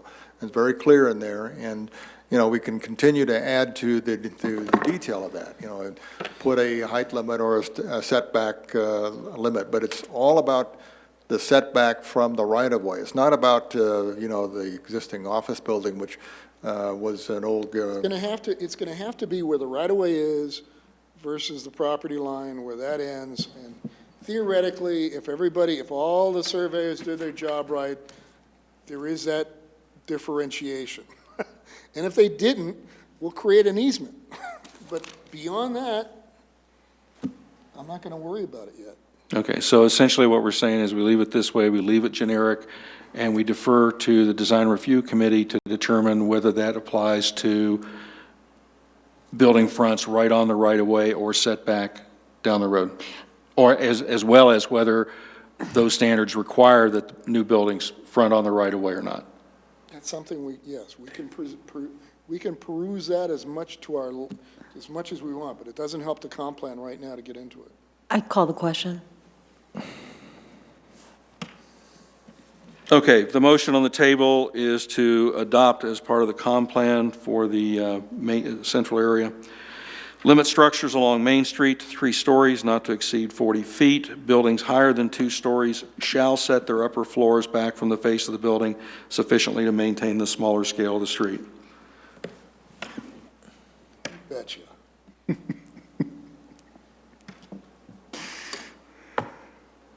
Why did I know that? I don't know, because I don't like deferring policy questions. Because That's what we're doing. you wouldn't, And to some extent, I mean, we are we're talking about the comp plan Stop here. talking. You know, and it's a little bit more general. And, you know, yes, we have some policy decisions to make, but we got to keep in mind that it is the intention that we've got to focus on. It's been approved, and we're going forward. What I'm saying is, on this, as on previous things, and I'm sure on future things, all we're doing is deferring the question to later. It's a policy matter that sooner or later is going to have to be decided. It should be decided by the Planning Commission, not by the Design Review Committee or staff, my opinion. Well, you know something? That's a good opinion, and as we get closer to that, I strongly suggest you keep that in mind, and we'll deal with it at that appropriate time. Or should we start a list? That's okay. Should we start a I've list started a and list. then, And yeah. would you take care of the background? Gee. You want to change chairs? And you can. No, I don't want it. I told you I didn't want it. I'd rather just sit there and. Okay, so that covers Main Street frontage. We still have overall heights within the central area. Right. For the time being, I assume that means excluding the R5, we're dealing with that separately? That Correct. The consensus, okay. Yeah. Okay, And we have possible language down in 141A, so just below where we were. That was language we had at previous meetings, so. You may not agree with that height or that language, but it may give some, basis for discussion at least. It says limit structures in the CA zone district other than those along a main street to a maximum of 5 stories not to exceed 70 feet. Before I make a motion regarding that, the indications were in the last one that we wanted to take the 30 feet out of the second story. Is 70 feet, I don't know. I guess I'm not clear on all the implications of that. It seems a little bit high. where did the reference to, where did the 70 feet come from? The 66 We were looking, feet. I think we were looking at what Littleton Lofts was. Is that appropriate? And so we kind of rounded up. It definitely is open for discussion in terms of, what's appropriate. There are places around metropolitan Denver that have lower height limits and other places, and some have higher. So Cherry Creek North, for example, has a 55-foot height limit. There are debates on whether or not it's troublesome or not, given the market, but. So Littleton Lofts are 5 stories? And Littleton Lofts is 66 5 feet, I stories. think. It's a tall 5 stories because it has parking and retail on the ground floor. Right. And then they're lofts, and so they have high floors. And until we get into sorting out the parking issue, for the presumption based on Dick's previous presentations is most of the target sites we are looking at are sample sites in order to develop in the future, in order to meet their parking requirements, would have lower level parking, so that would Littleton have the Lofts, I same think Jan effect. Jan will correct me too, Littleton Lofts, first story and a half, the first story plus the mezzanine is parking, so you get additional height there too. Okay, so Question about the Littleton Lofts. Has anybody requested a building permit yet for this sucker? No, So we don't even know the status of this thing and whether or not it could go away. correct. It's like a So we lot of really don't projects. have a clue. No. We know they're still working on it. We know that. I ain't gonna worry They have a about website. It's approved. I'm sorry, Well, and as Jan said, the PDO overlay is still valid, so. Yeah, but that's, until it changes, Yeah, until we get another PDO. Correct. Duh. So the next one could be a lot lower if we don't like it. Well, they could, but, I haven't seen anybody racing to the, so yeah, I know, that's exactly my point. So 70 feet, 66 feet, cares? 65 feet. 55 We're back to feet, our 60. 30, 32, Yeah, we're 35 back foot to where we're discussion. comfortable. Okay. I think 5 stories is just too much Where? in that downtown area. That's my Well, we're not general talking on feeling. Main Street now. Oh, I know. Yes, we're clear. Yeah, I'm wondering what the rationale was to going to 66 feet anyway on that. Who was on the planning Julio. commission then? Probably, Julio was. Your fault. What were you I thinking? want to go on the record, I want to see what the record really said and how I voted. Well, the only thing you can say for sure is it's below the iconic height of the old mill, okay? They So- were allowed to do that under the PD overlay. Well- And they stepped that last story back too, so. But the rationale again, just well, because. the they rationale, I think they knew they wanted to be lower, I think, than the mill. And that was the primary objective, was to still be less than the iconic. And I think the market said this is what they needed, given what they wanted to build, and that's what the developer thought he needed, so. And Dick beat up on them pretty good, and they finally moved it back. But Linda's point is still the same. If we say 5 stories, then that's 5 stories any place in the central area outside of Main Street and the R5. The way Now, it's are there written- places where that's not appropriate? Do you feel that, I think Alamo is the perfect example in terms of, is that appropriate at Alamo? Is that something that you want to talk about? Because we've had discussions about Alamo being somewhat comparable to Main Street in terms of character. Okay, let me ask 2 questions. First, does anybody feel that's appropriate any place in the downtown area, in the central area, other than Main Street and R5? 5 foot? 5 stories? No. Okay. Does anybody think it's not appropriate any place? 5-story? Right. Yeah, I'd go there. I don't have, You don't think there should be 5-story buildings any place in the central area? not right now. Okay, well, I'm just trying to Not gonna establish say what no. our I'm limits just are. answering your question. Yeah. Maybe close to Bellevue? But the question is, what do we put in there instead? 4 stories, is that, then we just cut that off with a height of whatever? Well, what's our concern? What's our criterion? Well, I don't know, and I'm not sure, sort of going to Julio's point, what the discussion was during the approval of Littleton Lofts. I'm not willing to just throw all that out without knowing how they got there, because it might have been okay. So I'm going to try a motion here. If we knew else- what the reasoning was. Did you ever have the height of the existing projects? Do you want that sheet again? Would that be helpful? Kind of look at what Alexan is and what everybody else is, so you have some context. Well, there the again, then we get cross-section into, helps. well, something's already been done, therefore it's okay to do it in the future. I don't think that's where we're headed. The question is 5 stories something we want to see any place in the central area? And I'm Okay, hearing some take a vote opinions on saying that. no. Take a vote on just that. All we need is a motion. So move.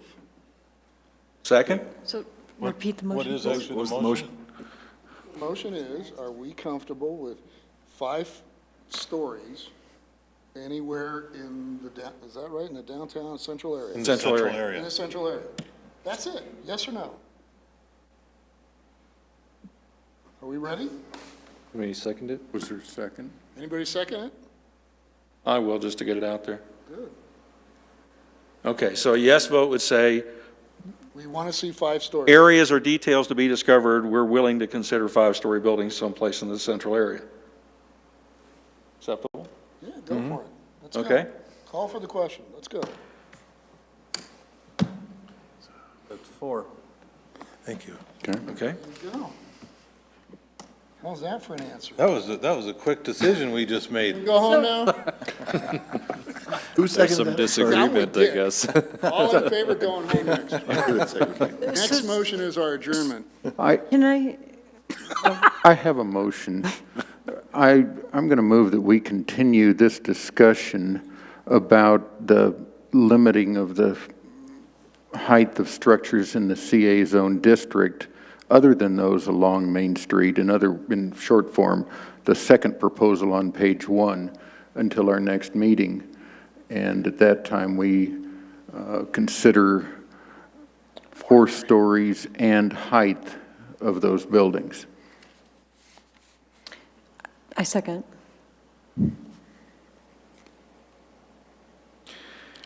And I'd like to hear also why some people think that it's appropriate to have 5 stories. Okay, so Norm, let me make sure I With- understand. Finish that. Perhaps if the discussion is about that, the reason I voted is because I'm not sure, because we didn't have a lot of discussion about that, and I'm still curious as to why Littleton Lofts met with approval, and without having information about Littleton Lofts in front of me, I wasn't sure that 5 stories was an impossibility in my mind anywhere. Norm, if you're so curious about it, I suggest we ask the staff gently to do some research and come back to us and let us know what the heck the planning commission did whenever we did it way back when. You on want to see the minutes from that meeting or something? I Yeah, can just what even, the vote was and what the general discussion was, you know. I can even Just go like in, minutes. but there wasn't an opportunity between the motion and the time I voted for me to do the research. So I've got a motion on the table, and it's seconded to continue this discussion next time. Just in terms of discussion before we vote on it, just a few thoughts. My impression is that we want to allow some flexibility in design and appropriate fit, and character. I think we're talking in a lot of absolutes, so I agree with Norm's motion that we need to defer this, but I think the important things in terms of scale and mass and height have to do with view planes, solar access, the sense of scale on the sidewalk, and there have been successful examples of taller buildings that have succeeded there, but at the same time, there, I think, needs to be limits on height. So I think we have to keep all that in mind as we think about this for the next time. Not sure, Dick, if you could add anything to that in terms of how we should look at stepping back or, transitions from one building height to another, solar access, those types of things. So look at a situational evaluation, Craig, instead of an absolute? Well, again, maybe it's deferring it to the design guidelines, which are standards which are adopted and enforced, and that we have an opportunity to review, but also allowing the design flexibility to produce good marketable product. Yes. Very good, Dick. Very good. So, one thing I'd like to sort of suggest is that the design standards and guidelines are busted up into 8 sub-areas. It may be that the 8 is the wrong number, maybe it ought to be 6 or something like that. But the sub-area that the Littleton Lofts is in is sub-area 8. It has a history of being larger scale buildings. Agricultural, industrial, during the Second World War, it was munitions industrial. Then later on, you get the Arapahoe Community College and its size, and then there's a fairly good slope from Main Street down towards Church. And so to me, I think you could have higher buildings on this end of downtown Littleton. But I don't think you can have it up, Saying this end, are you talking about south? The south end, yeah. Yeah, on the south end, sort of somewhere, the break point somewhere around Little's Creek, and then further on down. I think you're going to have some bigger buildings down there. The grade sort of comes up to Main Street, tapers off at Main Street, and continues more or less level to the north. There, I don't think that you should have higher buildings there. So I tend to prorate these things. I don't necessarily think of it as, you can't have this or you can't have that. But I think we need to discuss that and get it back into the design standards and guidelines so it's clearer to whoever's administrating these things. Are you saying that you think from, say you're sitting at Arapahoe Community College's parking lot looking towards Main Street, that a five-story wall of buildings along Church is adequate? Is that with the guidelines? Well, I don't think you're going to get a 5-story wall of buildings, but I do think you can have occasionally a higher building down on that end of downtown Littleton. You're not going to see Main Street in any case, 1 story, 5 stories, or 10 stories. Well, they have to start adding an awful lot of height to Arapahoe Community College to see Main Street, but I think there's an argument for higher buildings to the southern end of downtown. At least in my mind, there is. But that doesn't mean that the CA says it's 40 feet. So it doesn't mean that you're just simply raising the height limit. It means that there's some negotiations that could happen if you wanted to have it happen that way. I think most of the discussion that we dealt with when we talked about the 40 feet was really in reference to Main Street and more of a historical nature. We're talking about other areas, which is something we still need to discuss, is, how big is the core going to be, if you will, of downtown, do we just limit it to Main Street? Do we allow it to go to Alamo? Do we allow it to go to Prince Street? I mean, there's a lot of things we still need to discuss and ratify, in my mind, which way we're going before we can really talk about whether or not the southern tier, because if the southern tier is going to be more like upscale downtown, if you will, or a newer part of the downtown, which is a possibility, then I would totally agree with some of the things you're saying about greater height, greater mixed uses and things of that sort. If we're going to limit it and say we're stopping everything at Alamo, we're not even going to go to church, then that becomes kind of a no man's land, and then we got to figure out what the heck we're going to do with that and how that's going to be either realistic or, you know, either positive or detrimental to the overall scheme of what we see for downtown Littleton or the central area.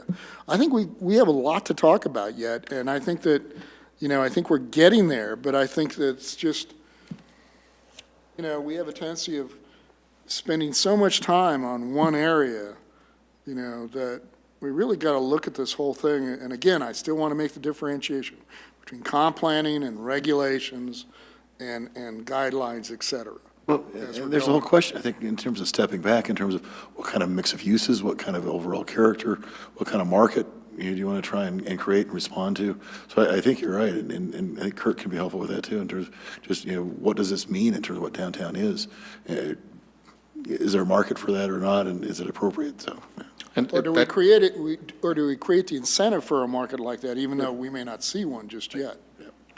So the motion on the floor is to postpone the discussion until we get a little more background on the reasoning for Littleton Lofts. It sounds like, Dick, you think part of it may be an outgrowth of what it says in the design review standards for that sub-area. So Yeah. Craig's concern, on the other hand, was, should we be addressing context and situation rather than an absolute? So, any other comments to be made before we vote? One last comment. If would we want to allow a 5-story building next door to the Richard Little House that may not be an iconic structure and may not be right in the viewscape, but do you want that dwarfed, which it would be? So these are all considerations, I think, for areas outside, and there's probably others. Which ties into what Craig's concern was, and eventually we have to decide, are we going to deal with that in the comp plan, at least in general direction, or are we going to leave that up to Design Review Committee to develop? Which is why I wanted to wait till next time. And that's the dangerous part about, you know, deciding between 4 and 5, is 4 is probably not appropriate next to the little house either. Right. So in addition to the rationale for why Littleton Lofts came about, we need to consider the other general direction we want to go on, absolutes or context. Okay, any other discussion before we vote to postpone this discussion again? Okay, the motion on the floor is to postpone resolution of this height outside of Main Street and the R5 until next meeting. How about that? So postponed. My next motion is that we adjourn for the night. Do I Second. hear a second? Second. Call for the question. Always in order, isn't it? Don't even have to touch our buttons. Linda wants to stay here for a little Yeah, longer. Linda will stay. Realize we were actually voting. Yes. We'll take that as a yes. We move when we have to. Let's see. Tonight's folder. So our next meeting is on February 5th. And in the meantime, there's some other meetings on here you might be interested in. There's a public outreach meeting on the draft lighting ordinance for downtown for the property owners and also for the retailers this Thursday, 7:30 in the morning, here in the community room. So if you're interested in that, just what the lighting ordinance, how it's proposed in the current draft and how it might apply downtown, it's an opportunity. And then also there is the City Council Annual Workshop on Friday, February 19th, and that's all day from 8 to 5 at the museum, and the public is invited, and you're certainly invited to attend. Currently, nothing on the agenda that specifically relates to the Planning Commission other than the open session. So, I just want to thank both Steve and Dick for their input tonight. I think we changed directions a couple times. I know my thought process did, and I appreciate that input from both of them, and it's very helpful to me. everyone else in the commission is much more up to speed. It's certainly confusing and nuanced, isn't it? We are adjourned.